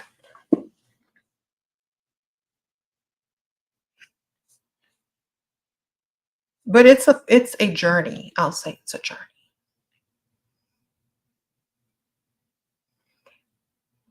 No elixirs are shipped outside of the US. I'm so sorry. Too much issues with customs. Okay. Unless you know someone that lives in the US and they can order it and send it to you, it's probably easier that way, but definitely it's too hard. Because I used to when I first started, you know, and they would always get stuck in customs, sent back, or take forever to receive. And it's not something I want to deal with in customer service. um, okay. Uh-oh, Simi Ross, Sprinkle Sprinkle. What is the Book of Moses? Um, a lot of the stuff in Moses, if you get the Book of Moses, it's like mostly like um Jewish mysticism, ancient like Kabbalah, um, like all the old stuff, the magic of the old days. You can just look it up. Also, it's like a lot of that stuff stems from ancient Egypt too. It's just regurgitated. Like a lot of the stuff in holy books literally comes from ancient Egypt, ancient Kemet. It's most magic is gonna literally come from ancient civilizations and be regurgitated into holy books. So that's why a lot of people use holy books for spell work. But you can find the same stuff in a lot of the ancient Kemet, ancient Egyptian spells in the Book of the Dead. So it's all the same thing. You just regurgitate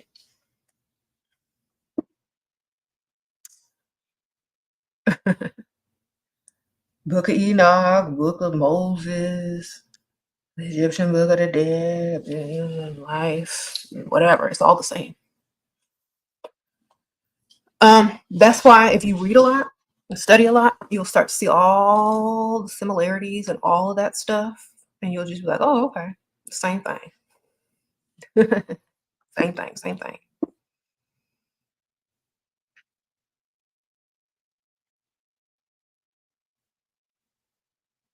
Mm-hmm.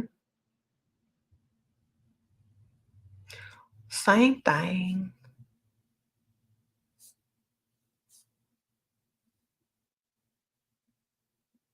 Sprinkle, sprinkle. You say your business ain't doing well, but you don't want a job. Is there anything? Offer services. Sprinkle, sprinkle, Danielle. If material things aren't moving, offer services. So, that website like Fiverr, and people pay you to like write stuff or create some type of digital art or, some type of service, organizing something. I don't know, child. Whatever. Go start to advertise on there. Put your business on there. Offer a service that comes with a material item and something. Like when I first started off, I start off with two things: readings and pendulums, a service and a material object. Um, then I expanded. Now I have huge online occult shop. I have elixirs. I have, you know, a cosmetic store line. I got, you know, um, my YouTube channels, my social medias, um, my merch. So start off slow. Start off small. You need a service. So if you sell clothes, I would suggest styling someone, a styling session. Free styling sessions when you buy one piece of clothing. And you can literally do it through your email, through Zoom, whatever. You need to advertise yourself as a professional stylist. And first time customer gets a free styling session with purchase, or they can gift it to someone else. So if you start offering that and making that something, maybe making some TikToks or reels about it, you're going to get more people buying clothes.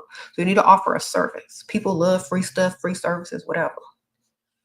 Oh, Shira, it's so great to see you here. Thank you, Purple Gypsy. I appreciate that. Oh, Semi Raw, you asked because while manifesting petitioning, sometimes it sounds like Arabic, Latin coming out. Okay, sprinkle, sprinkle. I talk to myself. You know, I think once you get past dealing with other deities, you start to see the deities, as part of your own way of thinking. So a lot of deities are just archetypes of each type of real person. Most deities are based on people, if you think about it, because they humanize them. They've humanized deities. So whenever you think of deity and you close your eyes, do they look like a human? They do, because they're archetypes. And literally, they've been venerated into a deity or a god or a goddess because of what they stood for, what they represented, and what they were powerful in. So when you are manifesting and petitioning, make sure you're talking to yourself, because that's what's listening. Uh-oh, Elspeth, sprinkle, sprinkle. Thanks for being a member. Uh-oh, Lauren, is manifesting stronger during fall? It depends on like your frequency. Do you like the fall? Are you more into spiritual things during the fall? Is there more of a focus on spirituality during the fall? Are people more inside and focused on the inside more than the outside during the fall? I would say yes. Yes, yes. Okay, Shishak, sprinkle, sprinkle. You had a weird, realistic dream that your ex confronted me 2 days later. He messaged me saying he misses me. He Did he do something to enter my dream? No, maybe you're just psychic. Most women have a very strong intuition. They don't develop it though. Okay. Maybe you're just well aware and more psychic than you realized. Sprinkle, sprinkle. Um,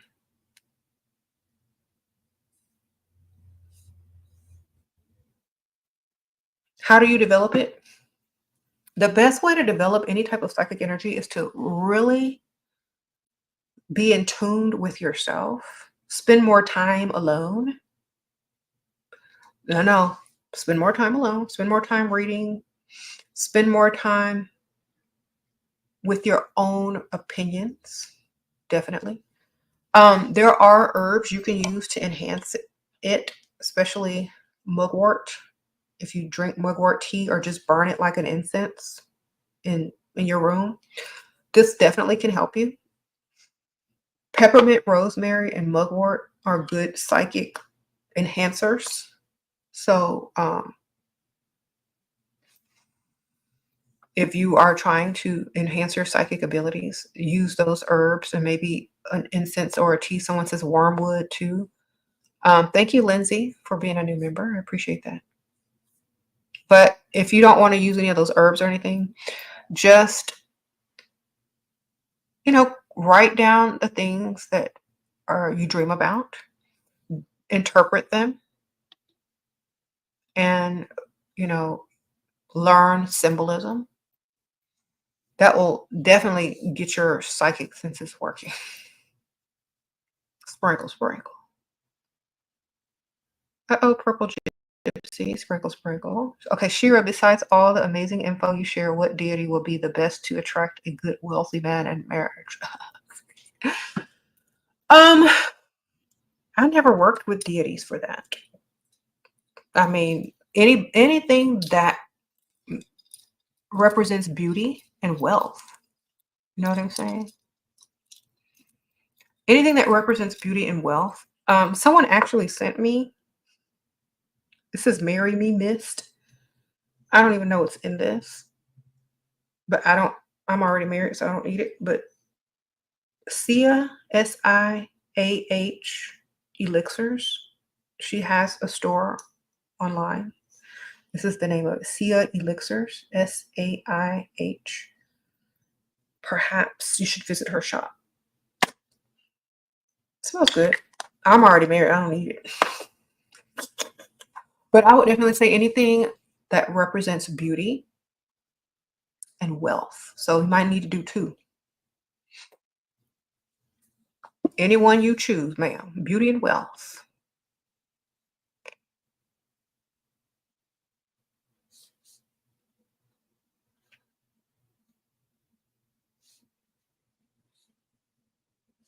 Thank you.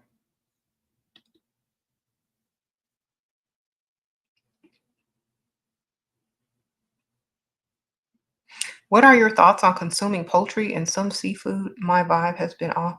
Um, since getting off all plant-based lifestyle and elixirs. Um, however you feel best, that's what you should stick with. Like, however you feel your absolute best is what you should stick with. That's the best thing I can tell you because I don't know how you feel on certain diets, but I definitely feel like however you felt your best, your most beautiful, and your highest consciousness is what you should stick with. If you don't want to, that's very understandable. But I always say I'm staying how I feel my best.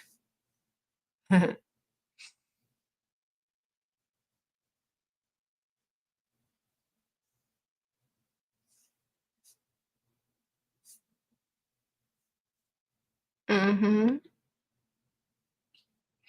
Stay feeling your best because that's how you vibrate your highest.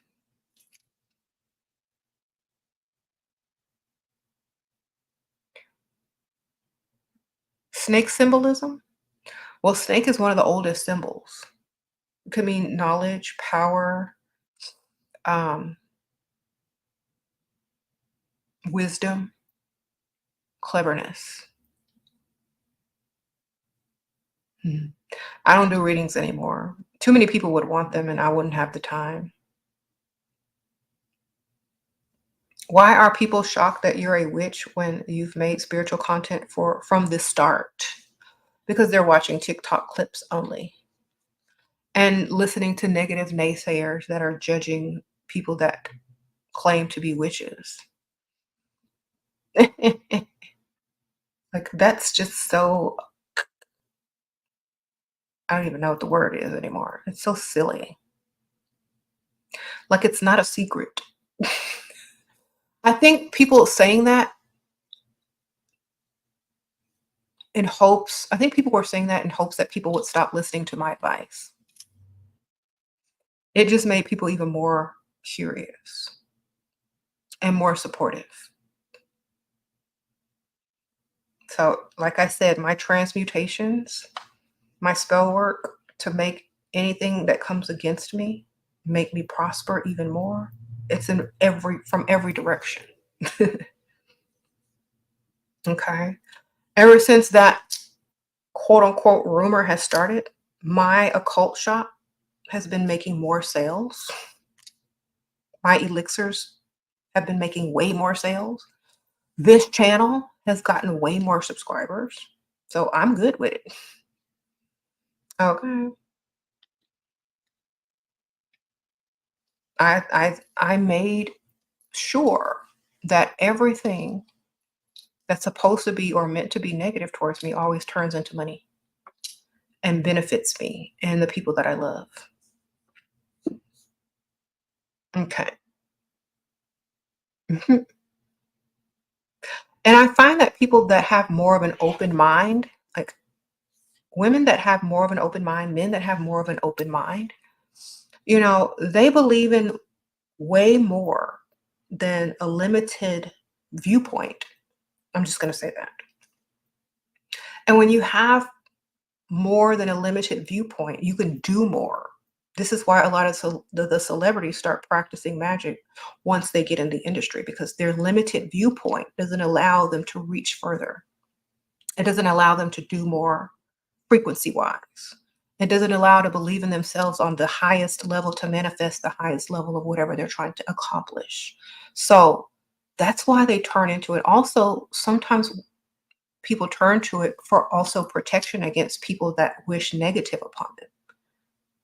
You know what I mean? So it's if anyone turns to any type of magic, witchcraft, or goddesshood, it's because people don't want to see them succeed and they want to limit them. And so, to break those limitations, they have to start believing in who they really are. So That's exactly why a lot of people turn to it. And a lot of people don't understand it because it looks evil. They don't understand symbolism. They don't understand self-actualization. They only understand a limited amount that they even don't understand of their own religion. So therefore, they're quicker to judge and have less of an open mind, and they won't understand it until they have to, you know, use it or use it to better themselves.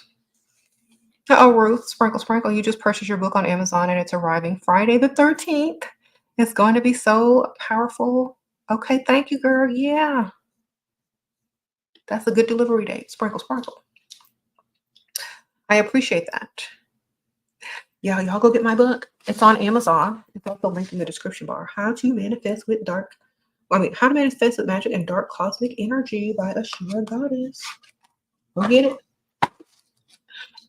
The writing is just how I speak, so you're not going to have a hard time understanding it at all. There's spells in that book. Yes, there's spells in there too. There's manifestation tips. There's a scientific explanation. There's alchemy. The 7 universal principles. And there's spells.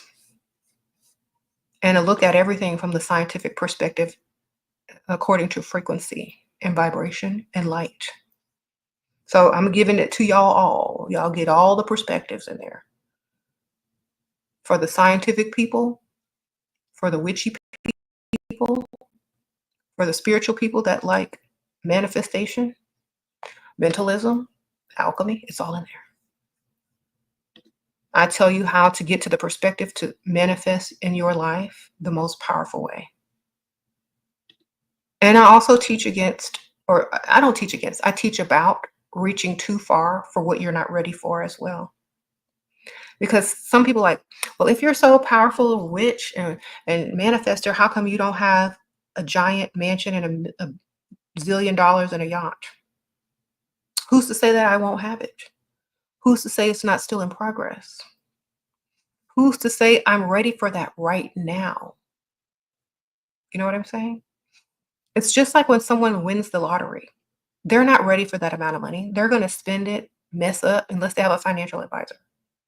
If you grow in your frequency and grow in your material wealth and you grow mentally and spiritually at the same time, you become more balanced. And there's a higher chance that you're going to keep it increasing steadily versus losing it or being overwhelmed by it or not being able to handle it. So everything in moderation at a steady increasing pace is what I teach in that book. Because if you're sitting here broke at the bus stop and you think, oh, I'm gonna buy her book and manifest a Ferrari, how are you gonna afford the maintenance? Okay. So I put in there step by step how you should be manifesting logically to achieve that first step to lead to that second step. Not that stupid stuff that dumb people think manifesting is. Sprinkle, sprinkle. Okay, in the country where I live, being a witch is illegal. We can't even joke about it. I know women that want to get into magic for the art of it, but they can't. Okay, that's unfortunate. And I understand that there are parts of the country that still believe in that because it's very powerful. It is very powerful. And the fear that is invoked upon making it illegal tells you that it's powerful. So there are loopholes and ways around it. This is why people use religion to substitute for witchcraft. So if you live in a Christian country, the saints are parallel to a lot of the witchy stuff or archetypes or energies or frequencies that you must learn and what's the correct word for it? And use as part of your frequency, emulate, They will have no clue. That's what a lot of people did in the old days in the United States and in some parts of like the Caribbean and South America. They disguised their magic as Christianity. That's why you have people using the Bible and spells. So there's a will, there's a way. Sprinkle, sprinkle. You said you should watch the Mayfair Witches. Girl, I'm reading a book. And I watch the series and I read the book. I have a few more pages left of the book, but this many pages. It's a long, thick book. Oh my gosh. The book is better, believe. The book will have your jaw dropping, period. The book will have you confused, judging, and then not judging. It's crazy. Catholicism is literally witchcraft. It is. It literally is. So if you live in a country where it's illegal to be a witch, just practice your religion in a way that they won't figure it out. Sprinkle, sprinkle.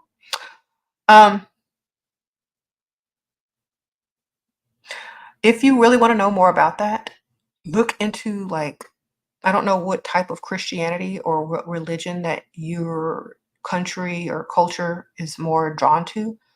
But if it's Christianity, hoodoo and Catholic and like Santeria, or just manifesting. I mean, that's not really witchcraft, is it? Is alchemy considered witchcraft? Is manifestation considered witchcraft?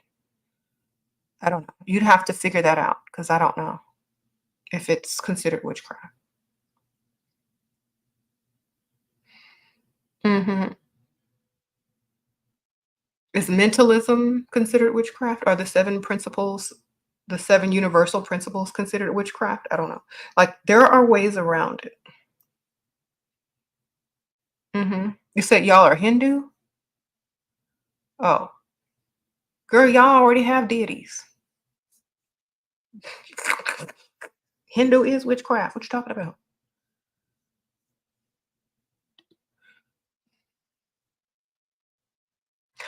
If you take Hindu and Wicca, if you take Hindu and any religion with all these different gods and goddesses and put it together, you're gonna find it. Okay. It's all everything y'all doing is witchcraft anyway. So just use your religion to manifest what you need. The only thing I don't believe in is karma because like when you reach enlightenment and self-actualization, you become like the whole entire frequency. So, you reach bliss or nirvana, and having bliss or is that Buddhism? Girl, I don't know. Or you believe in reincarnation? Okay. So that means you're just a part of everything and everybody, and you have access to all the energies. Like you can literally transmute those beliefs into manifestation, into becoming a goddess yourself, into any type of spell work. You just use what you know with your religion, you know? And just figure out how to make your religion magical. That's literally all you got to do. Mhm.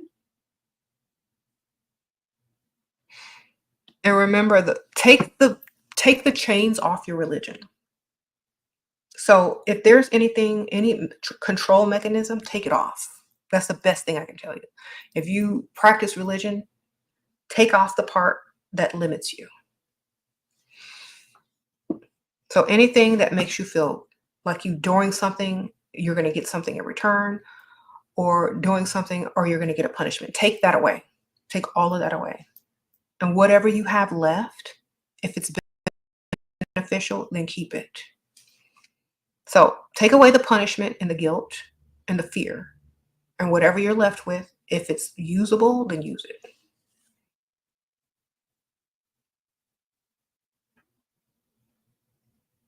He said, make every day magical. Yes, please do that. Because life is way better.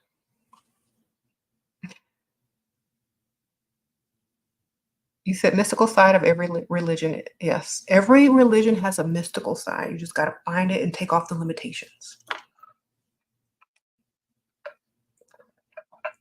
Do you believe in aliens?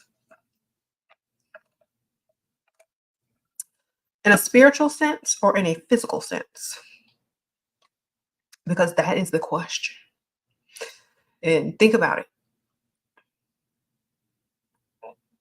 In a physical sense or a spiritual sense?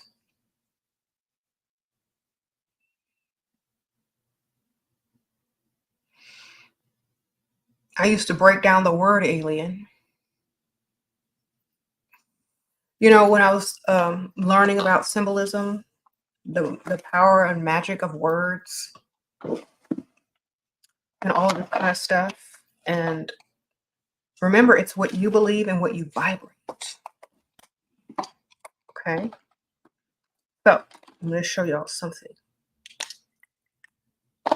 Probably done this before on this channel. See if I can write.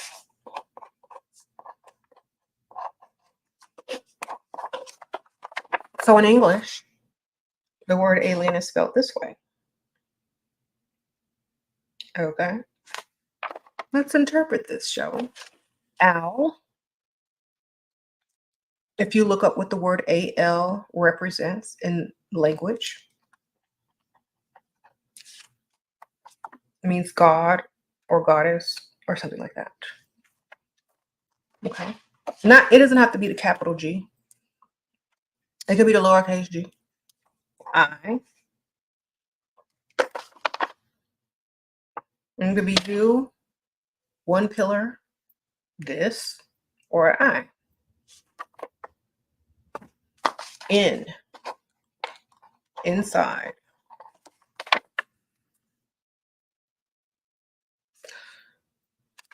God is within. That's literally what an alien is. Someone who is alien. They're not from the material world. They're not from the earth. What is the earth? Material. They're not from the material plane. They're from within. That's why not everyone experiences them. They haven't come to that level. Now, a lot of people are saying, oh, I'm seeing UFOs, I'm seeing this, I'm seeing that. I'm seeing everything that they're putting in the sky too. But if you've had a real experience, it's always within. Sprinkle, sprinkle.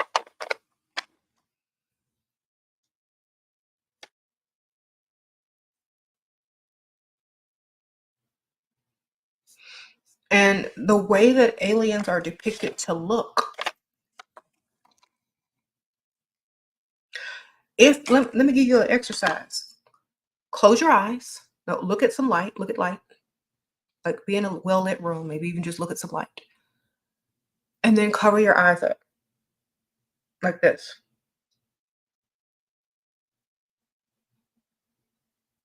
You're going to see the alien face. Period. You're going to see the giant eyes. And like, you're literally going to see the depiction of an alien.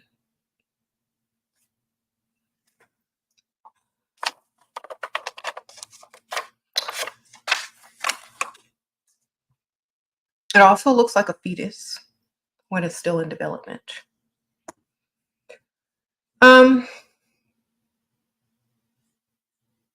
The face of it anyway.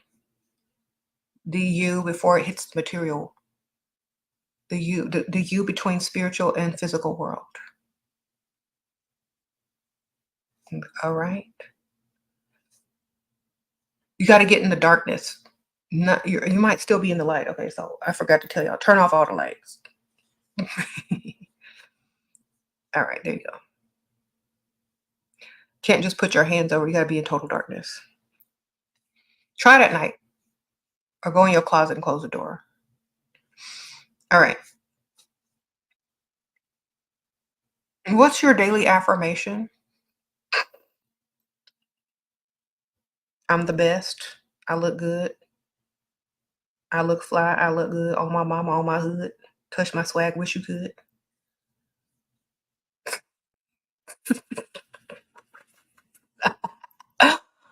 Ah. um, that's a song for those of y'all who don't know. It was a joke as well, but something of that nature. That's what it is.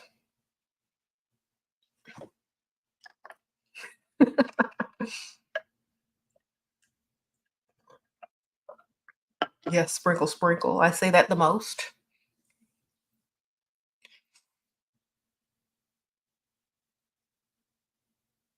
You said, how often do you practice? As often as I need to or want to. Everything that I do and everything that I say, you don't have to you just have to and know and understand, you know. And when you feel like it, whenever you have the notion, then you do what you do.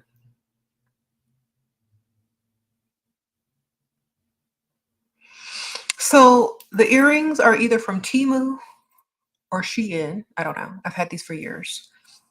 The necklace is from Melinda Maria.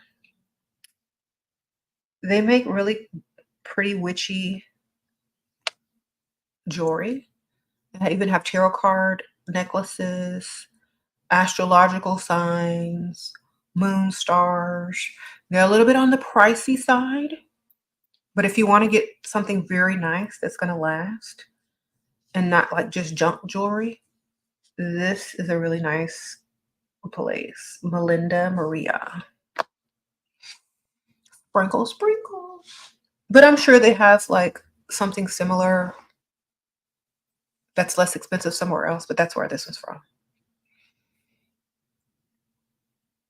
It was a gift to myself. I was in this really cute boutique close to where I live, and they had all this beautiful, like witchy jewelry. And you wouldn't expect it to be in there because it's like a bougie store, like with all this like girly girl stuff. And then like on the back shelf, they had these beautiful necklaces with like tarot cards, astrological signs, moons, stars. They even had like bracelets and stuff. So I said, yes, I'm buying that. Mm-hmm. Sprinkle, sprinkle. How do you, how long did it take to you become self-actualization? Um, I think it's faster if like once you let religion go, you'll reach it faster. You open your mind, you see yourself as a goddess or a god or a deity. That's when you reach it. But you have to unbrainwash yourself. So however long it takes to unbrainwash yourself that you're not a god or a goddess, that's how long it's going to take each person. Because everybody is different. Everybody's different. So for me, it didn't take that long because y'all know how I think. Like, yeah, I know this. I'm all that. Blah, blah, blah, blah, blah, blah. And a lot of people will give those types of people who are self-actualized narcissistic characteristics or sociopathic characteristics, but it's not. Because their mind is open enough to understand that religion is very limiting. And to limit your abilities mentally and spiritually also limits them on the material and the physical world. So I reached self-actualization when I stopped caring what people thought, let go of the old way of thinking, and not allow someone to give me characteristics that are of a goddess in a negative way. Okay, so that's one of the reasons why they have a lot of labeling going on right now. because they don't want you to reach that. We are living in an era and an age where it is very easy to make money. But until you reach that level, you're not going to believe it's possible. Because people are telling you lots of limiting things and you are believing them.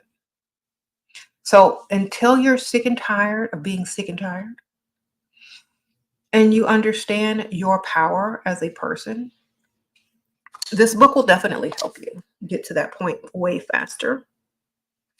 This is by me, of course, SHERA Goddess. On Amazon, you can get it. It's also linked in the description bar. You will come to this much faster because of how I explain it in simple terms. Because if you understand yourself, not through the eyes of someone who wants to limit you, but through the eyes of someone who wants you to reach your full potential, that's when you wake up. Okay? Because religion, not all religion, but most religions don't want you to reach your full potential. Most religions have you living in fear and judgment and powerlessness. So you gotta let that go and start to believe in yourself.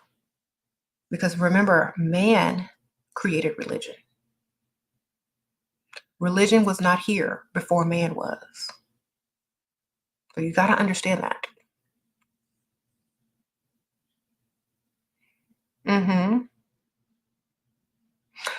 Remember, a religion is about control.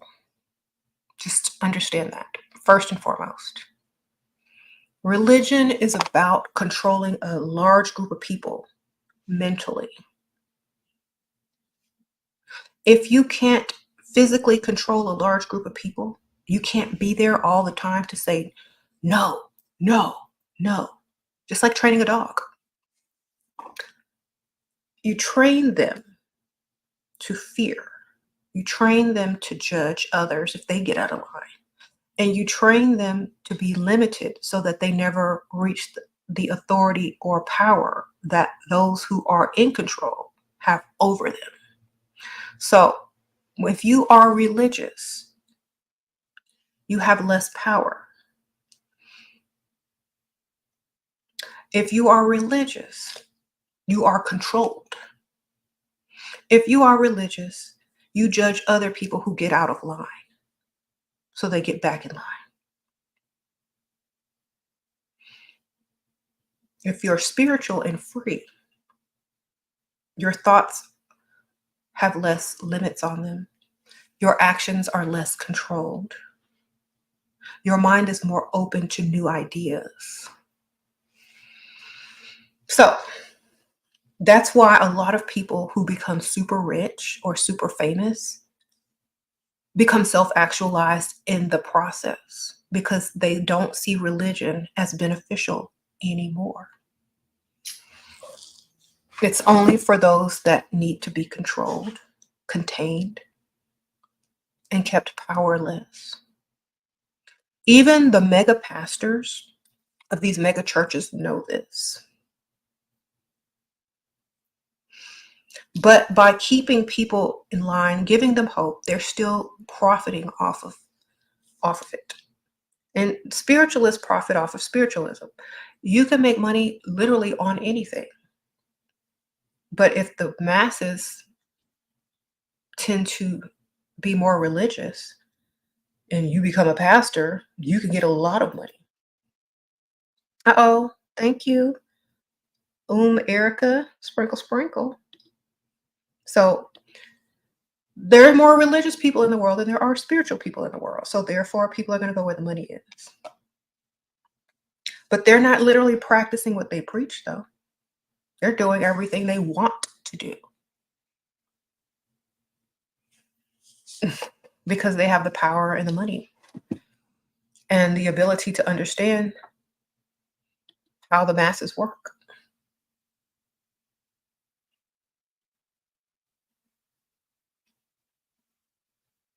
You said pastors get tax breaks? Exactly. So If you took away all that, how many people would literally be pastors? If you took away the tax breaks, the tithes and the offerings, the building fund, if you took away all that, who gonna be a pastor then? And people on the street with a megaphone? Take away their tip jar and see what they be doing. Uh-oh, purple gypsy sprinkle sprinkle. Sure, I have been reading about demonology and other deities, and it's very interesting. And how can they help you?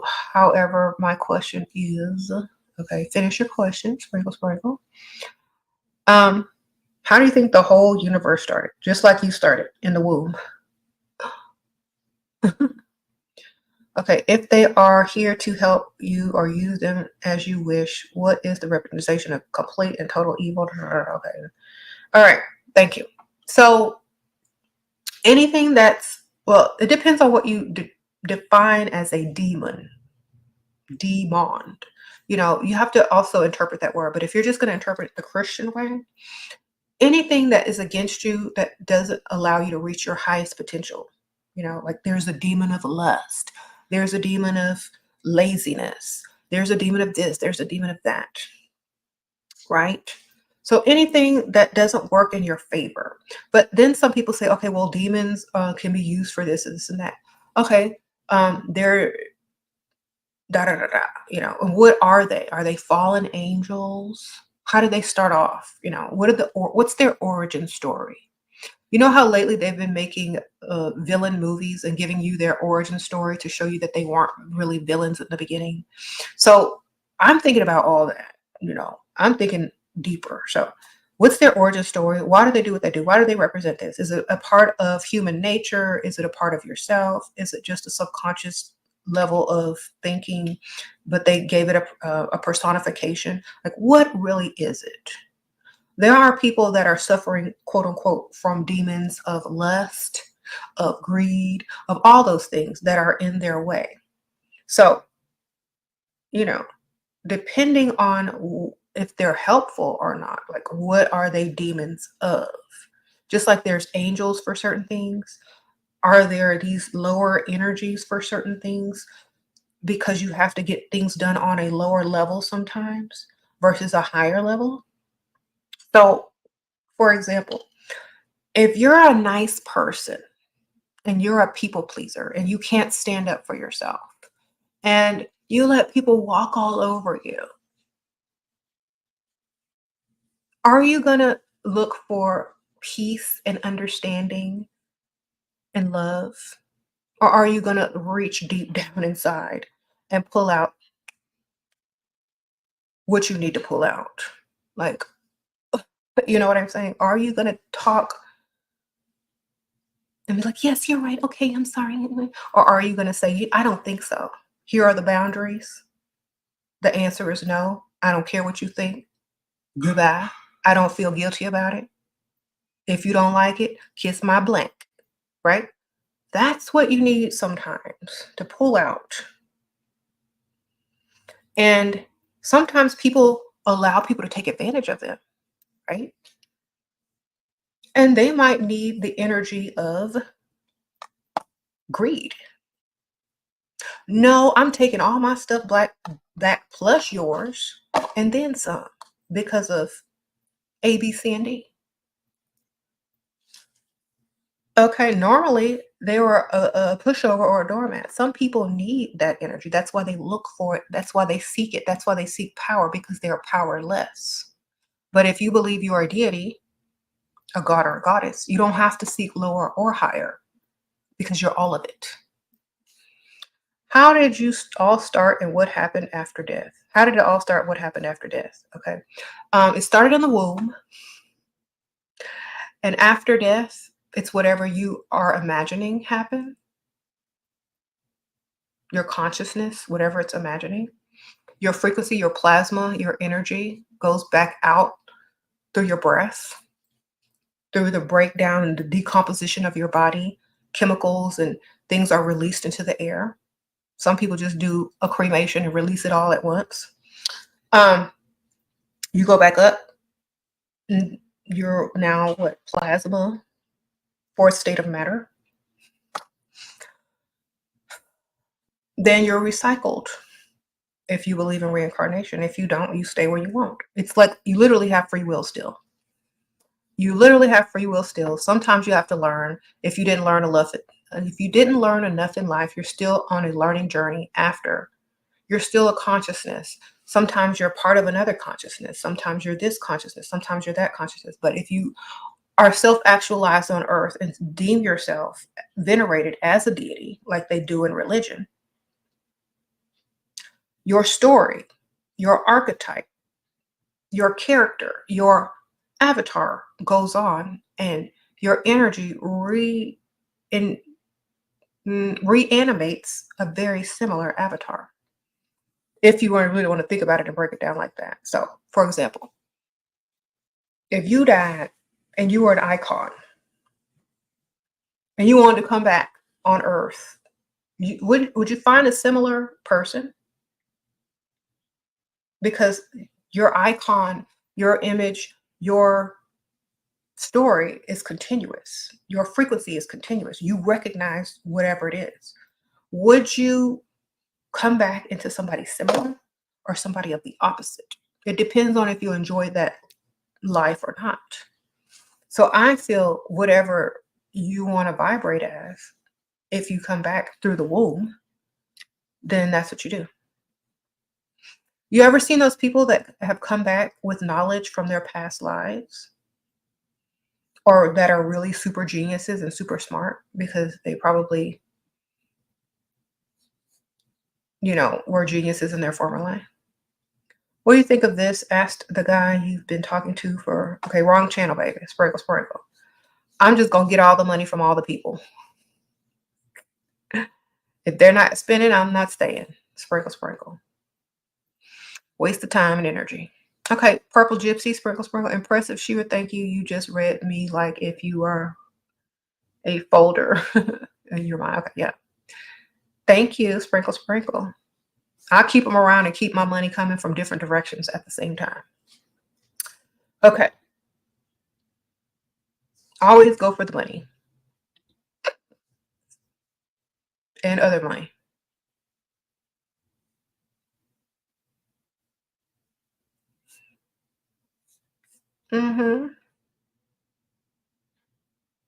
So we are consciousness before our brain. Yes. Yes, yes, yes. Because it's an energy. Like, study plasma. Study the 4 states of matter. Not blood plasma, but plasma as the 4th state of matter. See, I break it down in my book, baby. There is a chemistry to spirituality. So, the 1st state of matter is what? Liquid, solid, gas. The 4th state of matter is plasma. You see it in lightning. It's the little bits of electricity everywhere. What causes static electricity? What causes the spark in your heart to start your frequency and your vibration in the womb? That's plasma. So, y'all know I was a scientist too, right? So plasma is the 4th state of matter. It's the spark. It's the electricity that gas transforms into as the 4th state of matter.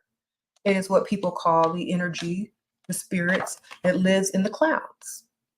That's why they say heaven is in the clouds. That's why every time you see the heavens, it's in the clouds. Well, why isn't heaven in the outer space? The heavens to you are in clouds because of plasma, the 4th state of matter. And if you're still there, you're going to reanimate through a new form. Okay? That's why when something happens, they give you a little electric shock to reanimate your plasma. Okay? Your frequency is electric. So, water or liquid is the 1st state of matter. Solid, which is ice or something frozen, 2nd. Gas, you can breathe it in, is the third. And plasma, you know, the clouds are made of gas and stuff like that. But then when there's a storm and then there's an electrical current, lightning, aka plasma, that's the fourth state of matter. And then the first state of matter then comes down again. So it's water. And then when it gets cold and freezes, that's a solid. So you keep recycling. And as long as you are plasma, that's your energy. And like I said, you're electricity, but you're a liquid first. So liquid holds memories. Frozen solid liquid holds patterns. Gas holds chemistry. Compounds, chemical compounds that can be absorbed. And plasma is the electric energy that it all transforms into, and is literally what they say the soul or the sun, because the sun is made out of what? Plasma. That's why the solar plexus is yellow. Soul means sun. Sun is made of plasma. Okay. Mostly plasma.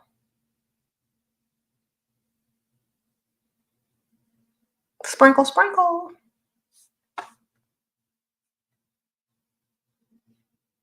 You said, where are the mods? Do we need them? Do you believe in a creator and why? Yes, mothers. The womb is a creator. Anything that has creative energy is feminine. So the divine feminine is creator energy. The universe is a dark cosmic place, like a womb. Think of the universe as a giant womb. And the Big Bang is literally like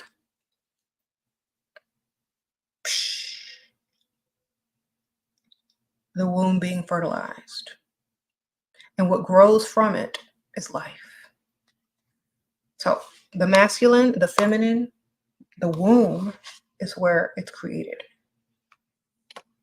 Uh-oh, Genesis, sprinkle, sprinkle. I want to manifest new into my life, especially around the things that will build me up. Manifesting tips. Just start something new. You got to be starting something, like Michael Jackson said. You gotta step forward first, just like in a chess game. The game can't start till somebody move. So you got to move. You got to start something. You got to physically start something. Uh-oh, semi-raw, sprinkle, sprinkle. The look is etherical. Thank you, girl. Got to be starting something. Listen to the Michael Jackson song. Want to be starting something. All the answers are in that song. Okay. Just listen to the words. You got to start something. You said you and your Michael Jackson references. I know, but they're so good. It's an easy way to teach people without going into science, you know. Thank you, Carla, for being a new member. Sprinkle, sprinkle. Okay, y'all laughing about the MJ references, but he was a high magician.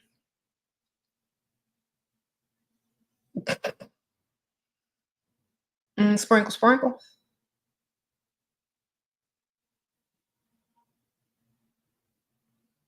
I really like his thinking, like his lyrics and his thinking. It got me very far.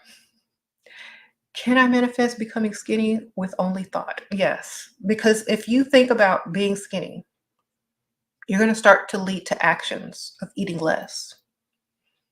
Okay. You can't think about being skinny while eating very badly. So over time, if you keep thinking about it, you're going to make better decisions.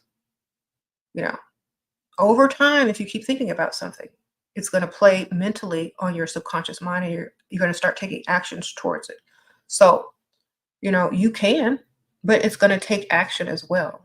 but you're going to subliminally and subconsciously program yourself to, you know, be healthier.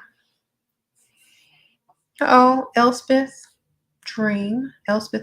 How to protect oneself spiritually from a provider husband who is hot and cold, and your intuition screaming that he's a girl. They all cheaters. Your intuition is right. Get your money. Sprinkle, sprinkle.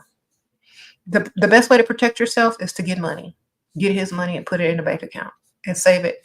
And when he mess up, tell him to buy you what you want or else. I know you tried to sneak in that question in a spiritual way. But it's going to be the same answer every time. It's going to be the same answer. Get your money. They all cheat. Who cares? Aren't we gods and goddesses? If you look back in every god and goddess pantheon, all them gods and goddesses cheated. Okay.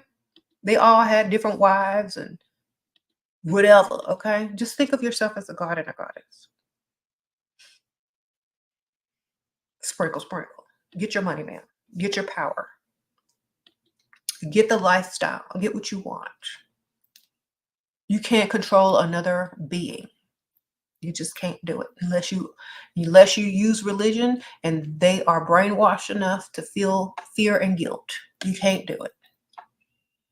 So, Carla, sprinkle, sprinkle. SHERA, how to manifest quitting a substance addiction, especially weed you're young, struggling. If you live in America, get my phase 1 on my Etsy store. It's an elixir, phase 1. It stops you from all bad habits. A lot of people have written, if you read the reviews on my Etsy store, a lot of people have stopped drinking alcohol and smoking weed after they started my elixir. Batty Bree, sprinkle, sprinkle, one Batty Bree. Thanks for the super sticker. Or if you don't want to get the elixir, because I always give y'all an extra option, replace it with something else. Replace it with something that's healthy versus whatever you're doing. Okay, you got to have a replacement because it's harder to quit something cold turkey, but it's easier to replace something and just use it until you wean yourself off of it. So they have these smoking herbs that you can get. I sell them on my store. And there are some that actually have different things in it to give you more of a psychic ability too. Oh, Miss Harmony, how to protect yourself spiritually with a protection spell. An all-inclusive protection spell that transmutes any negativity into profit and money and good things for you. Write it by yourself. Use alchemical terms such as transmutation. Learn what it means. And hold on, I'm trying to find it. Anyway, on my online occult shop, Dark Realm online occult shop, I have these smoking herbs that you can put in a pipe. It's not weed, but there are different herbs in there that helps you transition from that, and also help you like with your psychic. I'm trying to find them. I don't know if I had them or I gave them away or something. I didn't use it. I just used it for promotion. Oh, here they are. Dig it in my drawer. So they have stuff like this you can buy. A herbal blend mixture. And this has St. John's wort, basil, and lemon balm. So it's a mood lifter. It's not weed. You can smoke this, or you can burn it like an incense and inhale the smoke, or you can put it in a pipe.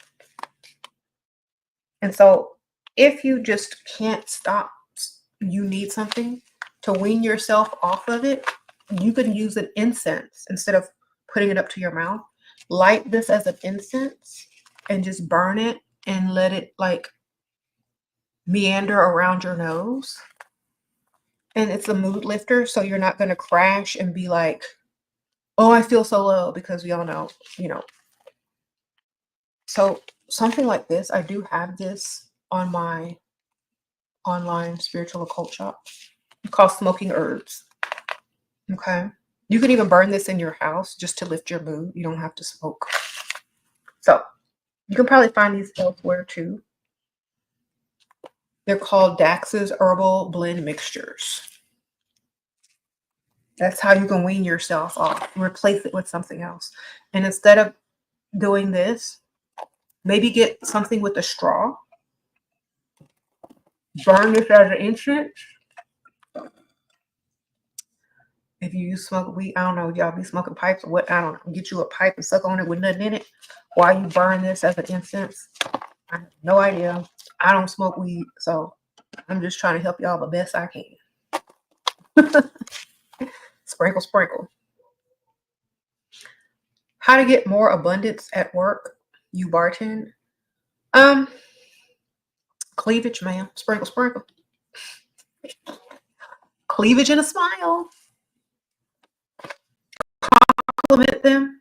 Show some cleavage and smile. Use your divine feminine attributes. Y'all already know it works. If you can't show cleavage, then red lipstick, ma'am. Get your red lipstick together. Get your good old perfume. Maybe this Oud Seduction. Put that on. Someone said pigtails. Whatever floats their boat, right?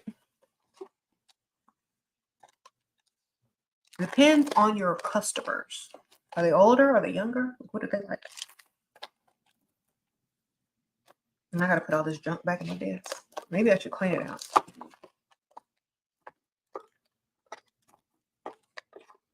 Get you some Jezebel oil. Keep it on you. A lot of women use that for increased tips or raises at work from males. Oh, gotta organize my stuff now. I'm looking for that smoking herbs.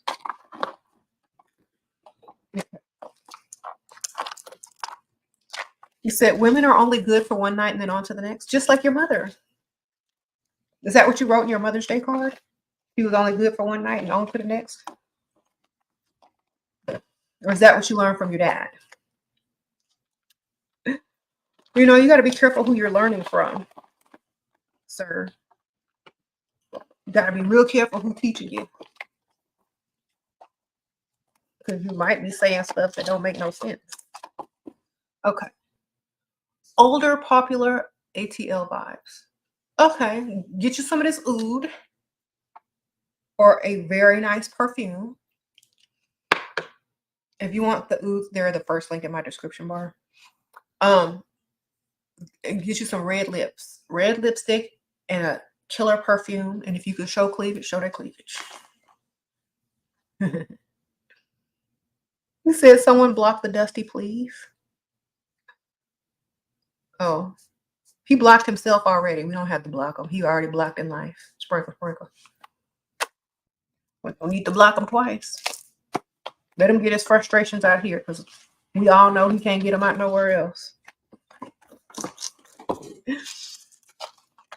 All right. We might just be saving somebody's life by letting him vent up over here. You know? Go ahead and vent. We don't want to see you on the news. All right. He said he blocked himself in life. Exactly.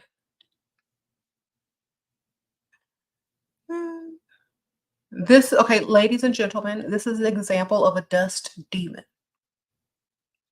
They are the lower aspect of men who have been blocked mentally, spiritually, and financially.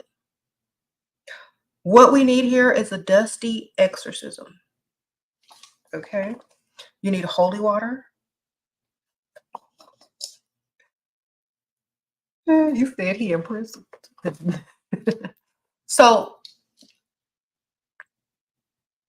you need some Dust Be Gone spray, some Pledge, a feather duster, some Claritin, just in case you got allergies, you know. And you need to exorcise the dust demon back to from whence he came. Okay. His mama's basement. Back to hell, your mama's basement. Sprinkle, sprinkle. The sub-nether regions of his mother's home.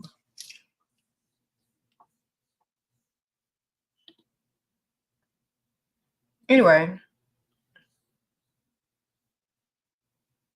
I do feel people are able to evolve if their mental evolves. Like, poverty mind is literally a disease. If you can evolve past poverty mind, you can literally evolve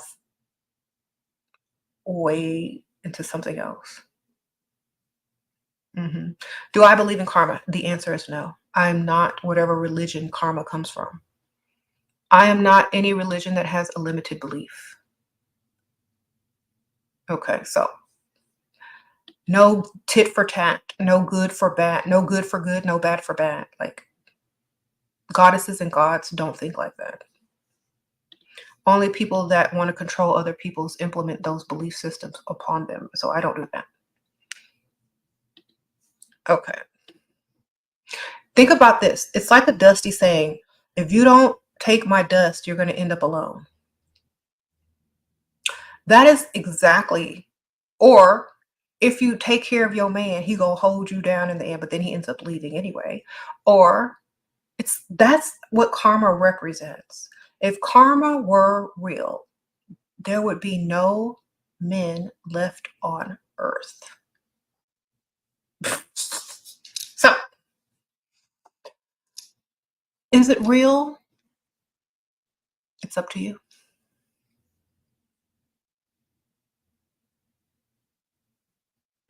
Think about this. Anyone that starts war, mostly males start wars, right? Men start wars. What's the karma for that?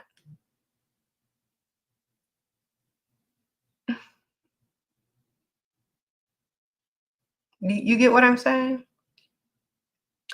Religions start wars to control people because they weren't believers before that. So a lot of the wars from a long, long time ago started off with religion. They wanted to convert people to believing in certain things to invoke fear and control into them. So therefore, there was no religion, there was no control. You can't control people if you can't control them through fear or limitations. And men understood that you can control more people with fear. So they implemented religion, created war, blah, blah, blah, blah. So what happens with that karma?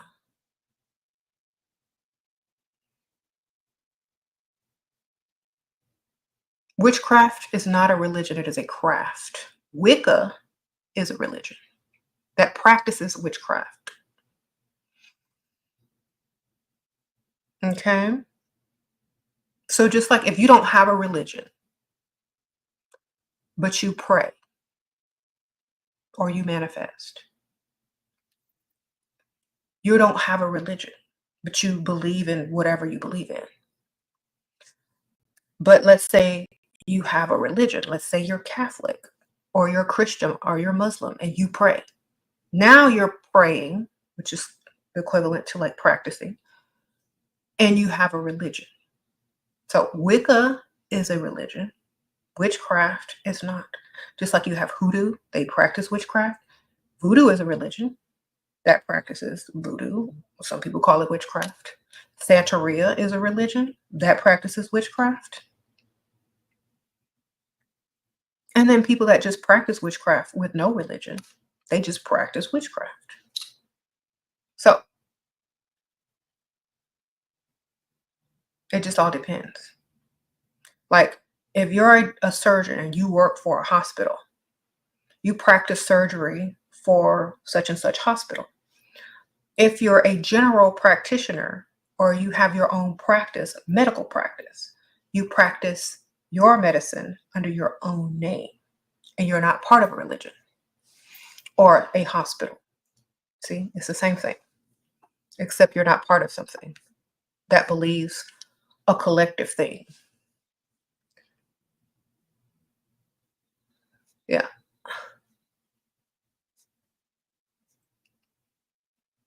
Witchcraft is not a religion. It is a craft and a practice. Just like prayer is not a religion. How do you look on abortion from spiritual perspective? Mental. I say mental. Mentalism is always how you look at anything. Divine feminine, mental, free will. I always think that's how people look at everything. Because if you're unable to have free will upon this planet over your own vessel, it's not free will anymore. If you're unable to have free will over your own vessel, you no longer have free will. Think about it.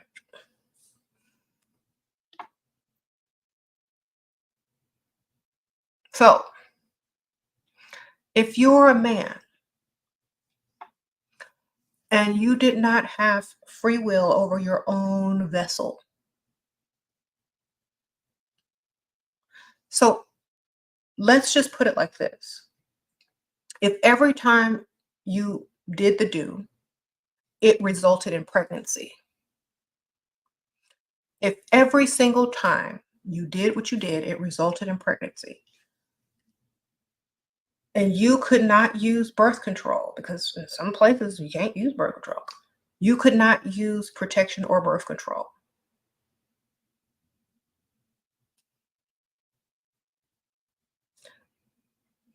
You still have free will over your own body. You can do what you got to do.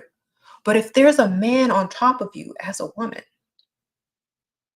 and they lie to you, or something happens, or there's an accident, or there's a mistake, a man is stronger and more powerful, and he's not going to jump up and say, oh, excuse me.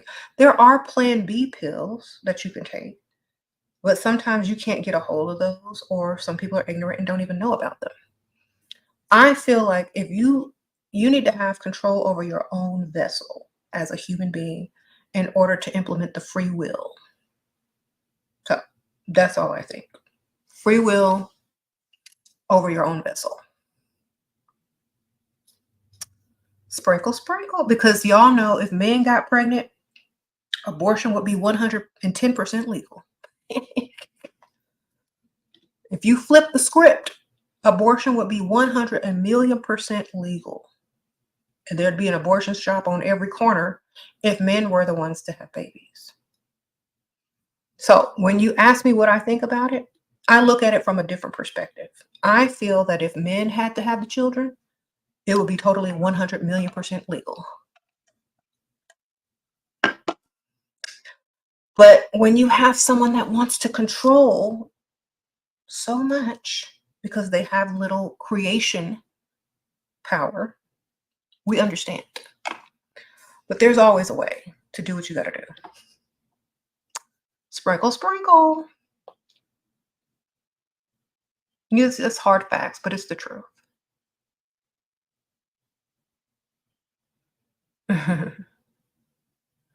They have one on every corner if men had the babies, believe. And we wouldn't blink about it. We wouldn't care. We're like, y'all can't take care of no kids anyway. Okay.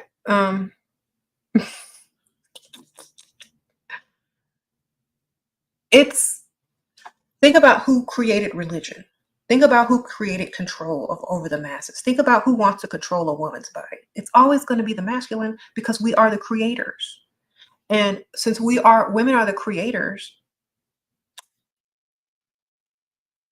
and things like that, men want to control creation. Think about it. Men always want to control creation. I'm not saying anything bad or good against men, because most men who are enlightened, they work with nature in harmony. They don't want to control it. Okay. So instead of trying to control something that they cannot control, it always backfires in their face, no matter what they try to do. You can't control creation. All you can do is be in harmony with it. Mhm. You said men should worship women. They didn't. The first deity was a goddess. So they did. Think about the first person to give birth. How do you think people looked at this being? Just think about total ignorance and then total consciousness and then total miracle of birth. How do you think they looked at the woman who brings life upon the planet, nurtures it, breastfeeds it, raises it? They looked at her as a goddess, first and foremost, a mother goddess, right? Um, there's a book, The Goddess Ashera, but there's an H at the end of the name Ashera because it's referring to the goddess Ashera. And there was a time when women were highly worshipped in a temple. Men would go to these temples, women and men would go to these temples and literally worship women. And there's a story in there where men wanted wanted the power that these women held. They wanted to control it and they wanted to profit off of it. You gotta do your research. And because they didn't have the energy and the seduction of women or the allure or the mystery or the mesmerization that comes with the dark feminine energy, they wanted to figure out how to exploit it. And so a lot of times people don't realize this. If you can't be in harmony with the nature of the divine feminine, you're going to try to control it or fight it or in some form or fashion. And it's like fighting against your own mother. It never really works out. You know that saying, I brought you into this world, I can take you out. It's kind of like along with that, like biting the hand that feeds you. It's like that. And until you do right by me, the Sealy curse, until you do right by me, everything you even think about. So if y'all watch that movie, The Color Purple, the old version with Whoopi, and she throw the Sealy curse upon Mister, that's the power of the divine feminine energy after self-actualization, becoming free out of the patriarchal control. Okay. Sister, you've been on my mind. So, Sister is a good song. Miss Suge Avery came with the red sparkly dress. She represented the sacred whore who was self-actualized as a goddess, as a deity, as a famous singer. She came and freed Miss Seeley, taught her her self-worth, taught her her value, took upon her burden, which was Mister. Okay? Freed her, gave her the courage, checked the mailbox, got all them letters from her sister, her real sister, her real ancestral ties to Africa, let go of the patriarchal nonsense, empowered Seeley. Then at Easter, y'all know I'm breaking it down. At the table at Easter, Ashera, she broke loose. Got that knife? It was over. So when you're watching movies, you're literally watching the divine feminine goddess, especially in color purple, take back her life. And when she put that curse upon Mister and all his stuff messed up until he brought her sister back, her younger sister, her divine feminine energy, her childlike energy that was connected to her in the beginning before he corrupted her and took away her self-value. When he paid for them to come back, he redeemed himself in some form or fashion. Maybe not entirely, but a little bit. And then they lived happily ever after. The children, the mother, the son, Mishug, Hoppo, Squeaky, who else? Sophia. All right. You said the color purple. So that's a really good movie to represent what the feminine has been through, what it's gone through, and how it's redeemed. And if you don't act right, somebody might throw that Sealy curse on you. Sprinkle, sprinkle.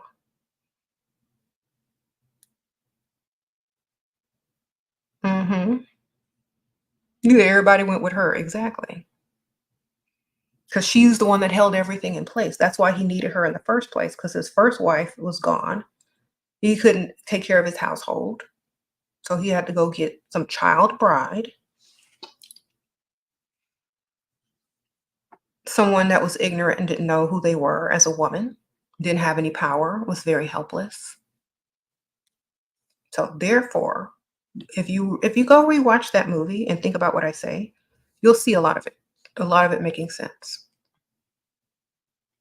Hmm. You said Mr. was a dusty. You say you're gonna add it to your watch list. Watch the original one, Maria. There's another one that Oprah put out. It's a musical. I haven't seen that one, but the original one is where you're gonna get the information and the message.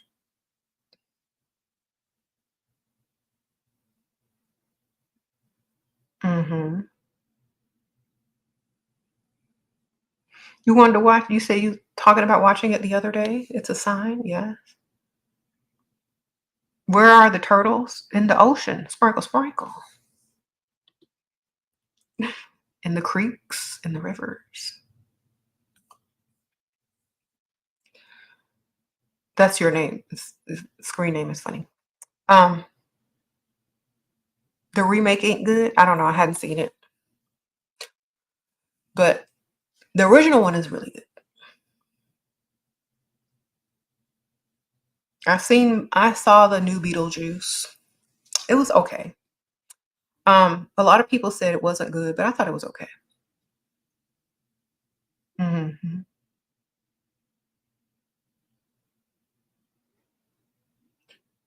Is it indeed possible to let in evil spirits when casting spells? How can you let in evil people in your house all the time that speak against you?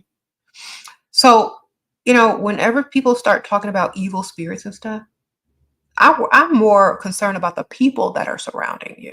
You know, um, I don't believe in letting in anything evil. Period. Not evil people, not evil spirits. So, if you have boundaries and remember the protection spell I talked about earlier in the video where everything that comes against you to harm you in some form or fashion only works to your profit and to the betterment of yourself and to those that you love. So anything that evil that should come against you literally is going to be transmuted into something beneficial. So that's why I don't really worry about stuff like that. And like I said, if you practice, make sure you put that one end all protection spell first and foremost and stop worrying about that other stuff, because if that means you don't believe in your own ability, if you can't put an overall protection spell on yourself and on your family. If you keep doubting after that, it ain't never going to be working. So put it in place, sit it and forget it. Okay.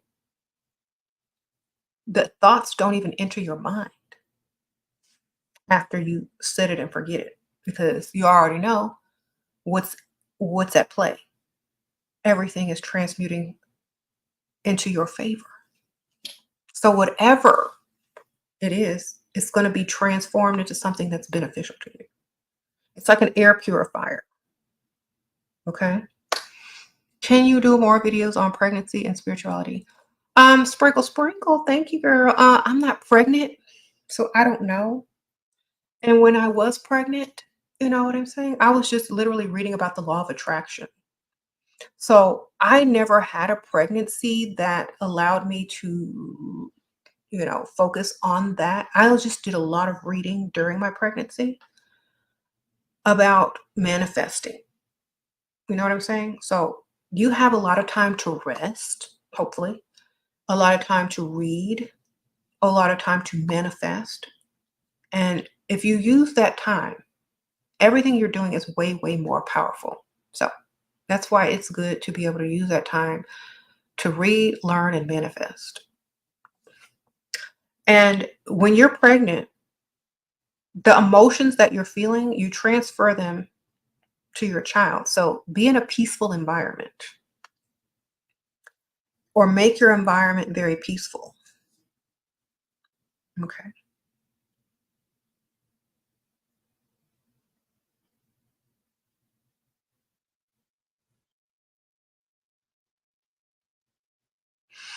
Hmm.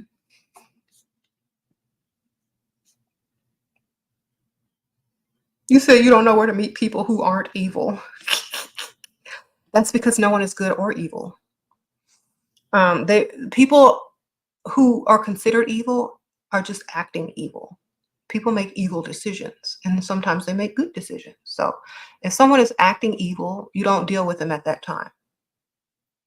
So if they have evil intentions, you don't deal with them.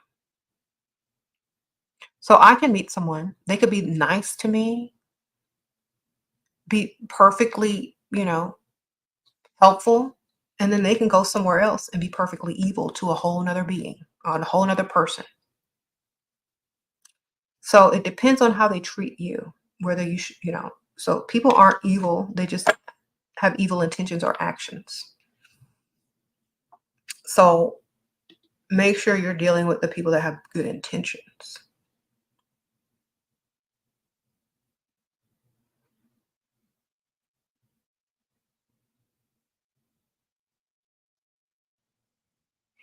Hmm.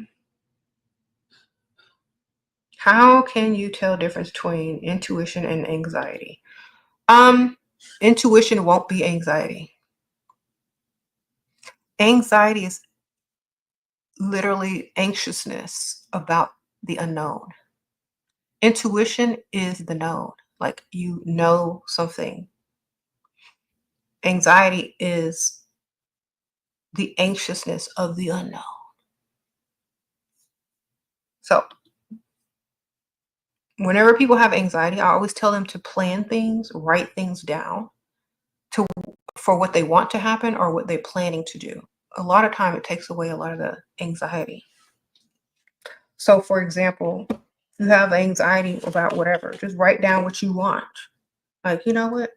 Today I'm going to go to the bookstore, then I'm going to go to lunch, and I'm going to wear this dress or this outfit tomorrow. So you already have a plan. So when you wake up in the morning, you go grab the dress you wrote down, put it on, you go to the bookstore, and then you go eat. That's literally it. Write down how you're going to feel about it if you have to go that far. And I'm going to feel good because I look good. That's all you got to write. That relieves a lot of anxiety that some people may have, because they have fear of the unknown, how they're going to feel when how people are going to react to them. They're going to be anxious if something happening or not happening. Who cares? Just experience the life that you have. Can you explain the science behind manifestation? Yes, your frequency, your thought, your frequency. It's just like how AI works when they send you an ad about something you were just talking about or thinking about. It's like the law of attraction. It's a frequency you put out and a frequency you receive back. So if you keep talking about pumpkin spice, pumpkin spice, pumpkin spice, pumpkin spice, eventually you're going to get an ad on one of your social medias that says pumpkin spice, pumpkin spice, pumpkin spice. You're going to get a coupon for pumpkin spice something, you know. Before this technology, think about the phone. You think about your friend, you think about your friend, you think about your friend, they call you out of the blue after having not talking in months, because your brain works the same way as the wireless internet. You're sending out a frequency. And a lot of times that frequency in your mind from manifesting and thinking, if you're spiritually or physically connected to another person, that's where it's going to go the fastest. You know what I'm saying? If you're not, it's not attracted to that energy. So if you're thinking about a certain person, you have probably some of their frequency on you, what they call it, cellular memory. It's going to reach out like a wireless connection to that person. Now that we have these 5G towers, they're able to literally pick up on our thought manifestation frequencies or waves. Because sometimes, even if you don't say something and you're just thinking it and you don't even say it, you'll still get an ad for something that you were just thinking about, because the new technology or the 5G or the 6G or whatever G they got now picks up on your brain waves.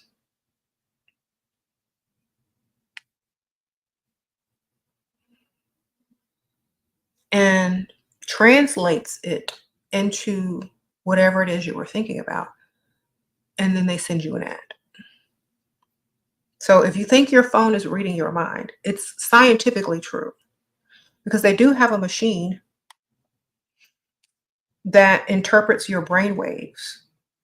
They have a machine that interprets your dreams based on your brain waves while you're sleeping. The Japanese invented it. So all you got to do is understand that it's not really something magical or mystical. It's literally the technology of waves, energies, and frequencies. That's how manifestation works. We have that ability naturally.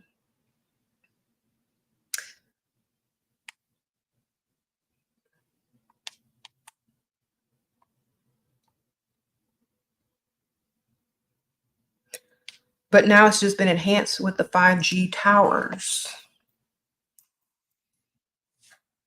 Back in the old days, they used different ways to enhance that ability as well. Back in the ancient days, they still had certain technologies.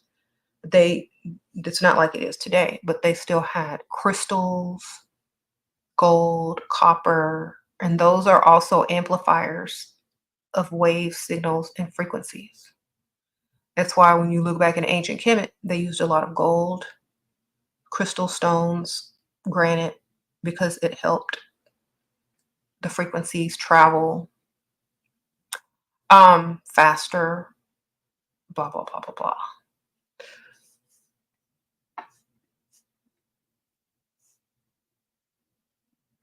So yes, we are true telepathics. We truly are. How to keep skin tight while fast weight loss. Visit the med spa. Sprinkle, sprinkle. Mhm. What protection spells do you prefer? The ones that I create that include alchemical terms, such as transmutation, of all negative into positive. Mhm. You said they found plasma above the pyramids too. I bet you they did because when they used to put the body of the kings or the queens in the pyramids, and they used certain chemicals during their embalming process, and the granite and the actual stones of the pyramids act like crystals, and then the position of the sun that will come down and beam through the little hole.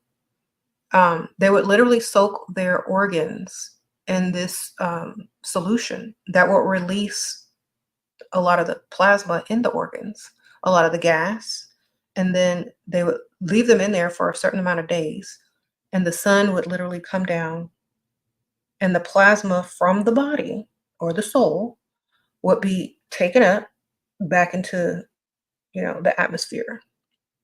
And so the Egyptians really had a lock on how to take the plasma out of the body using chemicals, electricity, because they did have water under the pyramids, conducting the electricity, and also the chemical compounds, the temperature, the preservation chemicals, the herbs, and all that kind of stuff, the position of the sun, blah blah blah blah blah. They had all that down to an exact science, and the Egyptian priests are the ones that actually used to do all the mummifications and embalmings. That's literally where it came from. And they did rituals and spells on the body. And of course, y'all probably know all this. In the sarcophagus or in the pyramids, they would literally put the spells on instructions to the dead plasma energy, how to get back to where it came from, and blah, blah, blah, blah. And the reason that had a lot of gold and copper and stuff like that in there was to conduct the electricity on a higher frequency for that plasma to actually go to where it needs to go. And if you search in the pyramids, there are no bodies there. They only put them there temporarily to release that plasma energy. It's not a tomb, it's a transformation, aka a spaceship. Back to the wherever that energy came from. And a lot of the Egyptian pharaohs and queens and were associated with certain gods and goddesses and deities. And you would always see them, like if you look at a ancient Egyptian drawing, you'd always see them or a deity standing next to the queen or the king or pharaoh, and they would have like this ankh like close to their nose. And back then they used ankhs to symbolize, divinity, and also they were tools to conduct electricity as well as to hold the plasma. Just look at it. It looks just look at it. You'll figure it out. It holds plasma, and it also symbolizes the womb and the rebirth and the recycle. And so when they would hold these these ankhs up to the nose, that's where you breathe. And that enters your brain, your body, and they would literally be breathing in the plasma that was collected from the prior deity, pharaoh, king, queen, to ensure reanimation knowledge onto the next. As another part of that being will live on through the next royalty. They also used feathers as also a symbolism of plasma collectors, because feathers literally collect plasma. That's why a lot of their deities and looks were birds and feathers. Okay. It is a pen. Someone sent me this as a nice gift because I advertised their business. This is from a place called, I forgot the name of it. It's on Etsy. I've done a video on it. Just look for my last like haul videos.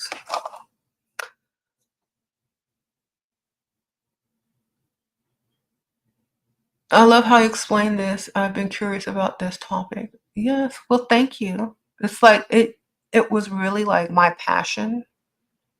Plus, when I was a mortician, they immersed us in Egyptian study. Because that's where the whole embalming technique came from, like the history of it. So, and plus, when I was like in the third grade in art class, they made us write our name in hieroglyphs. And ever since then, I've like literally been like into, you know, learning as much as I could. And yeah, sprinkle, sprinkle.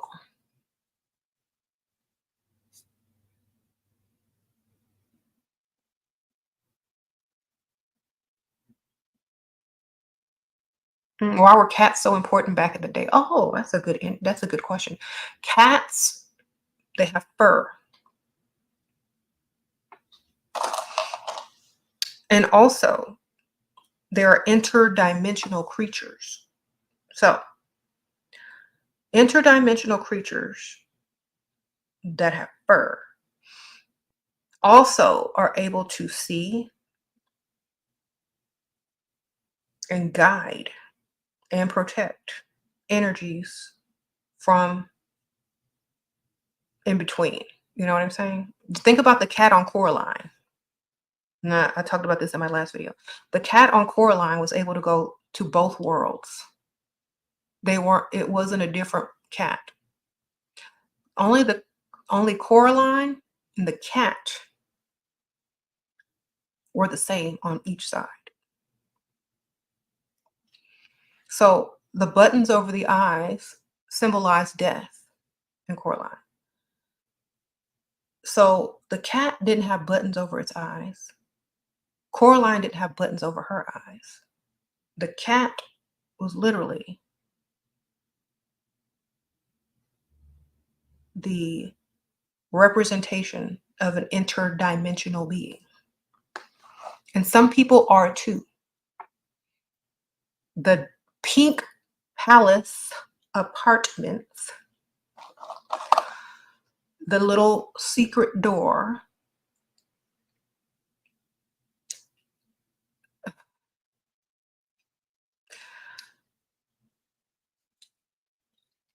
is very symbolic. The black cat, the little secret door, the door, the pink palace apartments, a portal between the living and the dead, the spirit world and the waking living world. You figure that. Sprinkle, sprinkle. Okay.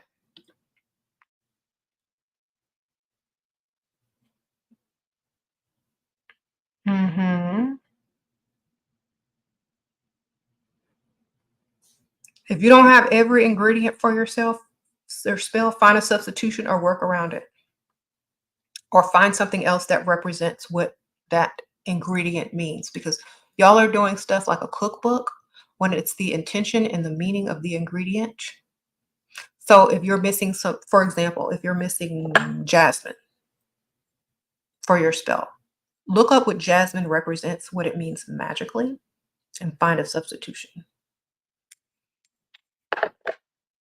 Okay. Or something that whatever it represents to you. So it's kind of like if you don't have sugar for your cake, you're going to use honey. You ain't got honey, you're going to use Splenda. You ain't got Splenda, you're going to use monk fruit. It's kind of like that. The whole point of the sugar is to sweeten the cake. So find something that sweetens the cake. Some people use applesauce. Some people use fruit. So find something to substitute it with the same power or energy or meaning. Um, you said, have I ever used black cat fur in spells? Probably because I got black cats everywhere. They fur everywhere.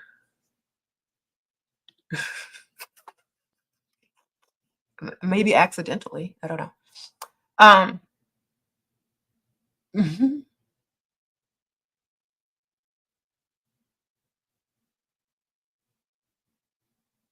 How to transmute everything in your favor.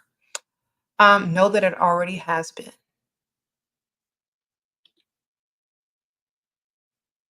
Say it, believe it, trust it, don't doubt it. That's how. And remember, in order to do that, you can't care what other people think. You can't care what other people say. You have to have a strong belief in yourself.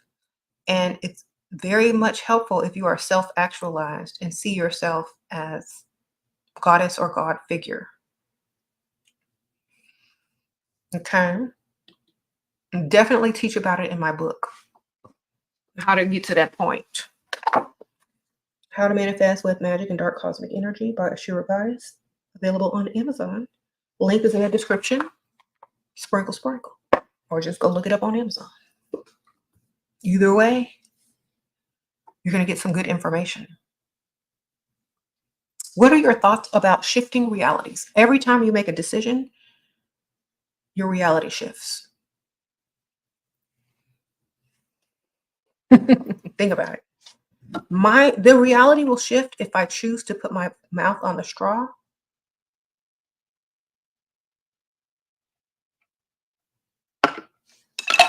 I didn't shift realities right there.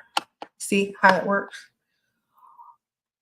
My reality might shift if I call this person. Not going to call it. So it shifts every time you make a decision. Sprinkle, sprinkle. It shifts every time you do something. It shifts every time you move. It shifts every time you breathe. Now, the degree that it shifts to, the degree in which it shifts to, may be very minimal. So let's say I take a breath. I just switched realities. But in this reality, there's one piece of grass that is shorter than the other. I'm not going to notice that. I don't care. But it's a whole different reality. You see? You said everything is an illusion. Exactly. So in this reality, there's one piece of grass that's shorter than the other one standing next to it. When I exhale, the next reality, there's another piece of grass that's longer than that piece of grass that wasn't there before. But am I going to notice those little bitty minute details? Probably not. Okay. Oh, Serena, how can you answer my other question? How do I get rid of my crystals, Palo Santo and X-ray? Put them in the recycle bin, bury them, throw them away, put them in a plastic bag, give them away, give them to Goodwill. I don't know, man. The Palo Santo, you get rid of it by burning it. Crystals, you give them away to other people or you bury them. Okay. Or you keep them and use them for something else. Somebody said give it to them, or you can sell them on Etsy. Or you can give them as gifts. It just depends on what you want to do with them. You know, I'm keeping mine.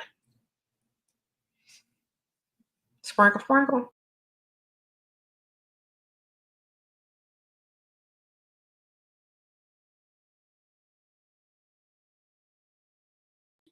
Sorry, y'all. I clicked the wrong button. Must be in a different reality now.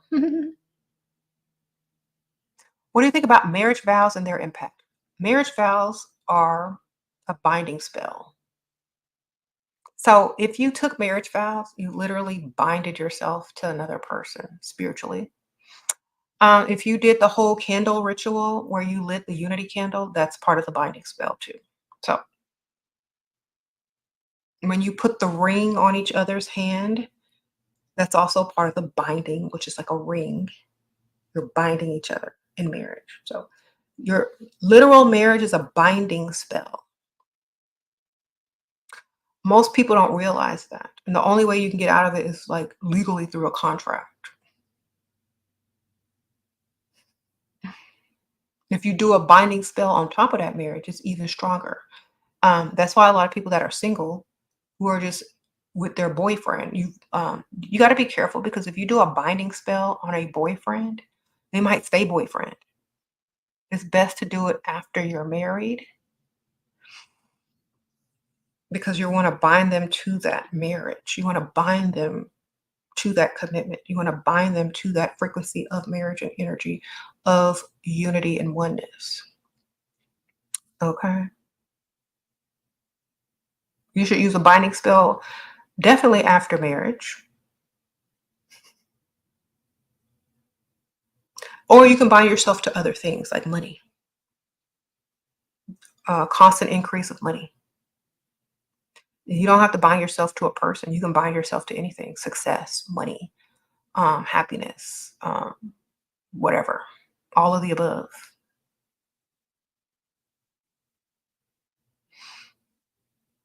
You said your binding spell to money didn't work. Are you saving money? Are you spending money? You remember, money is a currency. So if you bind yourself to an object, you might have a penny laying around your house that you'll never find. So literally, you're binded to money. If you bind yourself to making money, or for money coming in, increasing steadily. Remember, I told y'all spells are very important. If you choose the right words, the spell can work way better. So when you bind yourself to money, you need to bind yourself to increasing amounts of money continuously coming in. If you bind yourself to money, you could literally be binding yourself to one penny. So bind yourself to increase steady increase of money coming in. More and more. Because if you really think about it, you might bind yourself to a penny or a peso. Bind yourself to steady increase currency money that continues to grow and flow to you and increase. So it's kind of like writing a contract. You're going to get the most out of that contract, right? Don't write the least. When people write contracts, prenups, whatever, they're trying to get the most. So when you write a spell, do the same thing. Get the most. Period. Okay? When you manifest, get the most. When you pray, if you pray, get the most. Okay? When you ask your child to make a Christmas list, they're not putting down one thing. They're putting down everything. What you want for Christmas? Everything. And when you see that list, you're like, okay, I'm going to try to get as much as I can on this list because I love my baby. Right? If that child would only put one thing, you'll be like, that's all you want? Girl, put everything. Well, make sure you're writing it to increase yourself permanently and forever.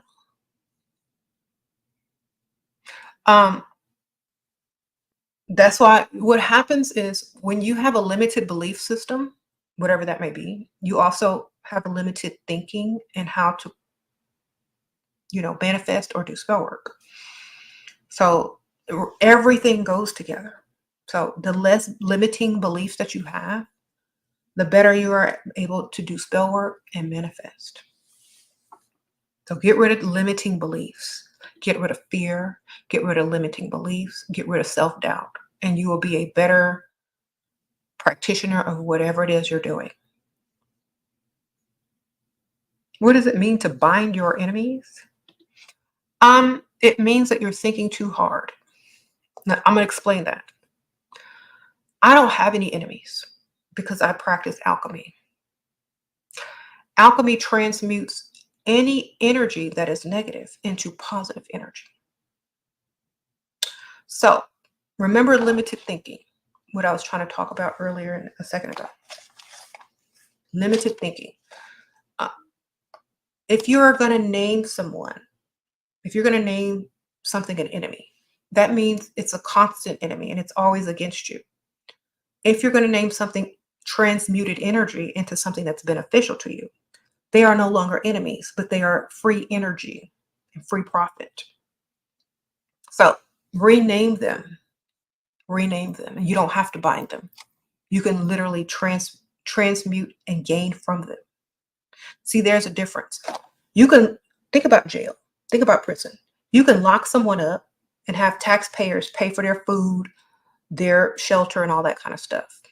Or you can take them and transform them into something else that creates profit. And I know they do that in the prison system, but imagine if you could say, okay, well, let me just hire this person because, you know, like when you work with the FBI, they hire criminals that are very smart to help them catch other criminals. Instead of locking them up, they reduce their sentences. And they say, I know you're smart and I know you know the game. So let me get your information and your sentence will be reduced because I can profit off of your knowledge. You see? So they're no longer the enemy. Now they're the helper. You see? So that's what they do in the FBI and the police. Instead of giving somebody a bunch of years, they say, look, I know you smart. I know you know the game. Drop a dime and you free, or you get you probation. What we gonna do? So they transmute that criminal into catching a bigger fish or a bigger, bust, or they get more profit off of busting someone that's on a bigger level. So it's not like that. You transmute anything that's negative into something that's profitable. Everyone does it. We don't have to lock people up if they have what we need. You see it, free labor, exactly. So I don't have enemies that I need to bind. I have people that are giving me free energy that I'm transmuting into profits, steadily increasing things that are good for me and those that I love. See, enemies are too limiting. I don't have enemies. I got free labor. Sprinkle, sprinkle.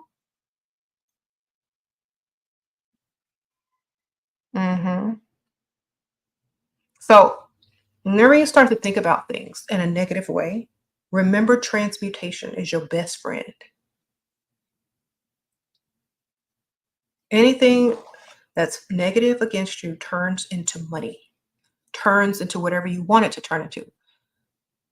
Positive, good things for you and those that you love. What do you think about Christians saying you're a witch? I don't care what they think.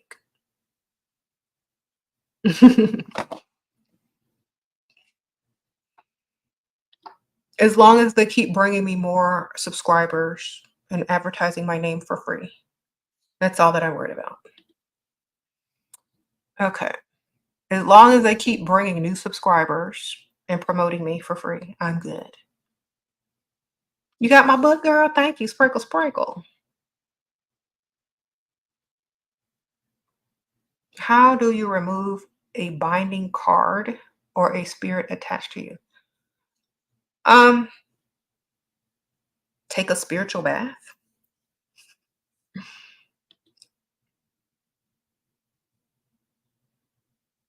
A sprinkle, sprinkle, because it's all mental. It's all mental. That's why exorcisms in the Catholic Church, you have to believe in certain things in order for an exorcism to even work, because it's all mental. Like, for example, if somebody was raised Catholic and something was wrong with them, they thought that they were possessed by something. Unless they believed and all of that stuff, an exorcism won't work. So it's all in what you believe. So if you believe a spiritual bath is going to work, it's going to work. If you believe, there's something blocking your path or you're binded to something, then that's what you're going to believe. It can work for the good or the bad, depending on what you choose to believe. So, yeah. If you're going to transmute that, like if I had to transmute that, if you feel like somebody put a binding on you or something like that, perhaps you could transmute that binding into something positive. Like, okay, I'm binded to this person and I'm going to, reap all the benefits and that they're reaping. And, I'm going to have the best of this and that. Or you can just say, okay, well, a spiritual bath is going to, do what I need it to do. And then it's gone, but you have to understand it and believe it on a psychological level for it to work. Some people believe stuff because somebody told them to believe it. They don't understand why they believe it, and that's the problem. When people tell you stuff and you just believe it, it's different than believing it because you want to. Now I'm going to repeat that because some people don't understand this. If I want to believe this book is going to help me, if I read this book, I'm going to find something in here that's very helpful. If I believe this book is nonsense and it's not going to help me, I'm going to read it with a critical eye and a doubtful eye. It's all about perspective, belief, and your intention. So remember that.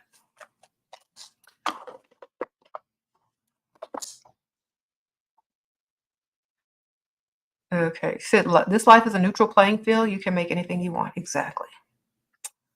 Harmony, that's correct. So do what you want. Do what you want to do. There ain't no rules. It's up to you.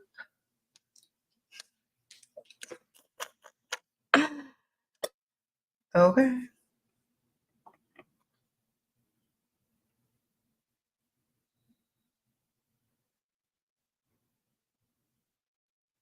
Where I get all this knowledge from? I'm a goddess.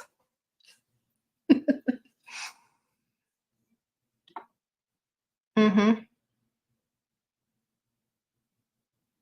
I studied under the great and powerful and masterful Michael Jackson.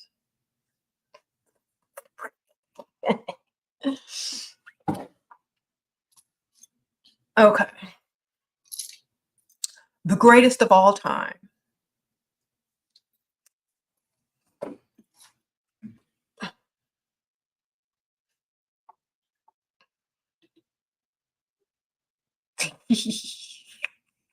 The king of POP.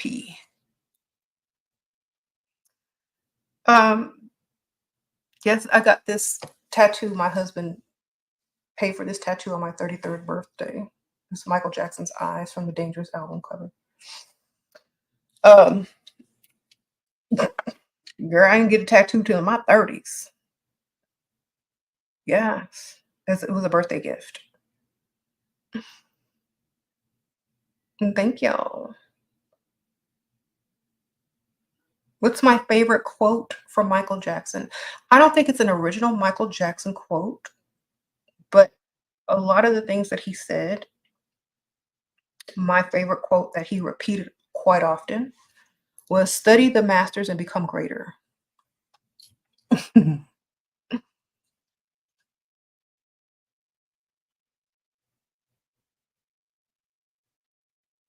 And probably Shimon.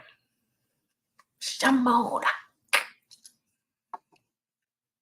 And he, of course.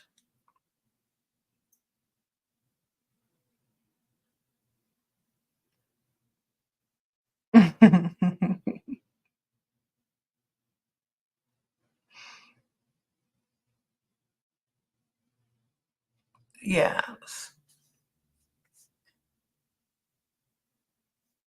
Mhm. What about the stars? What about the stars?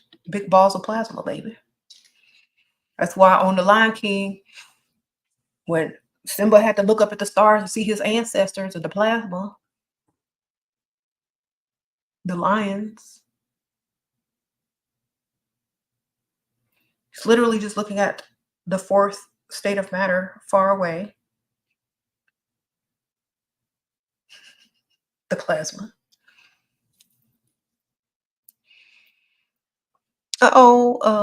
Birth control or herbs for fibroid endometrium. I don't know. Sprinkle, sprinkle.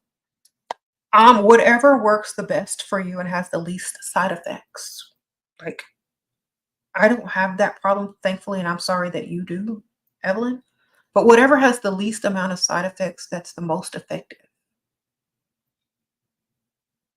Because you don't want to suffer from side effects in the long haul. Okay.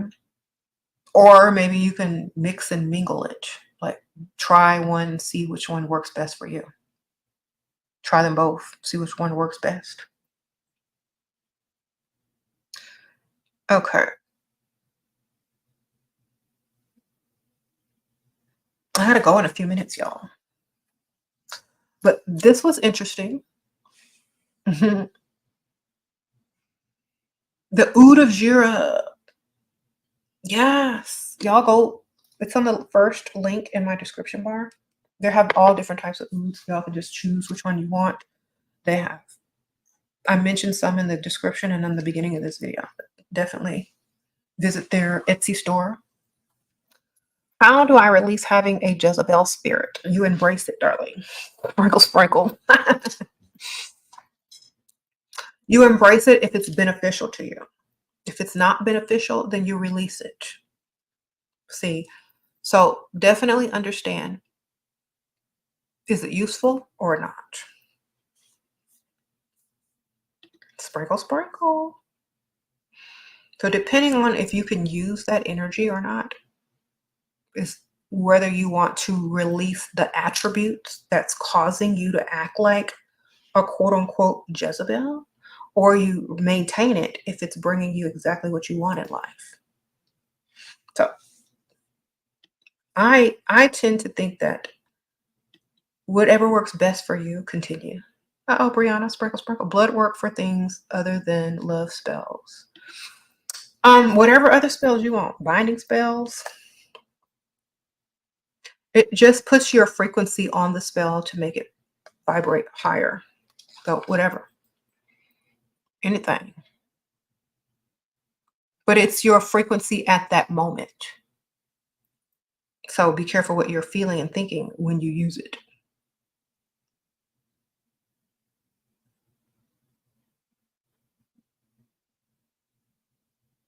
Mm-hmm.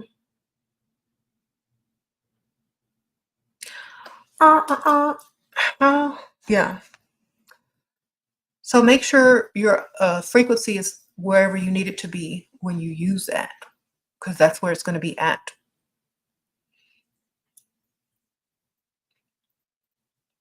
Mm-hmm. How do you teach yourself how to tarot read? Read a book, practice, continuously do it. Do readings on yourself, other people, until you get really good at it. Use a reference until you're good at it. Get beginner tarot cards with information on the cards themselves to help you interpret them. Learn symbolism and practice.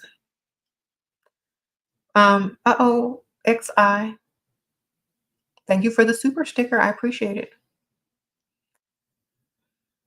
Okay. With Halloween, do you believe in the concept of honoring your ancestors, working with them? All year round, baby. I honor the ancestors all year round because I have pictures of them. I honor them because they are part of me. They came here and made life better so that I could be here. So I don't just pick one night to honor them. I mean, you can do a little extra, but their pictures stay on my wall and I stay understanding where I came from. You know what I'm saying? But if you want to do a little extra, why not? Celebrate them. You know, we'll do a little extra. Some people do spirit dinners where they put out a plate for them at the dinner table and have an empty seat. Um, you can do that. You can put an altar. You can do whatever you want. Feel like that they would like. Play their favorite music. Talk about them. Whatever makes you feel like they're near or close or what they would like. Okay. You said, and what does Michael Jackson inspire you? If you don't get it, you won't get it. I'll just say that. If you don't get it, you won't get it. Uh-oh, Karina's mood, sprinkle, sprinkle. Can you talk about transmuting court case spells? I don't know, ma'am. I don't be going to court. I just, hire a good lawyer and look cute.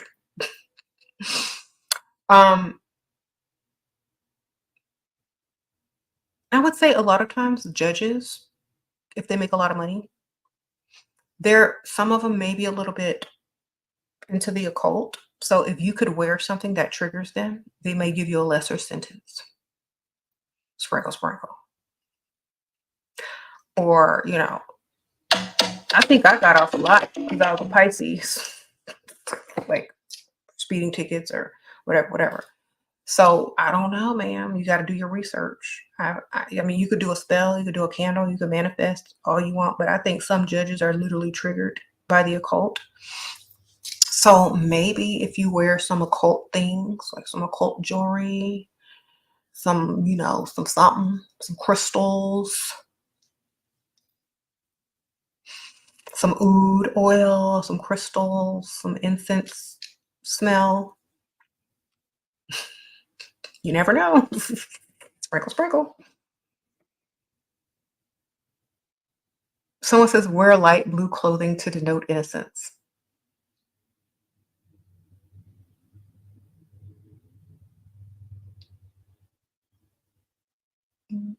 It depends on what you look like too. Like, and depends on the judge too, like if they're spiritual or not.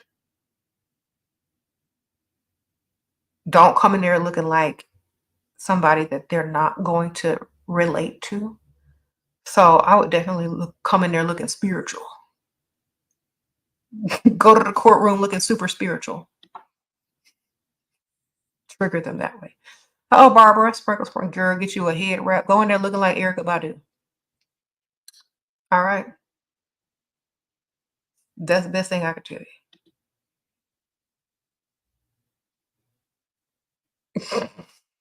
Thank you, Miss Barbara. Okay, y'all, I have to go. Seriously. Thank y'all so much for asking good questions, donating, everything. And I'll see y'all very soon. I have to go, but remember all the links that I talked about are in the description bar, and I'll see y'all soon.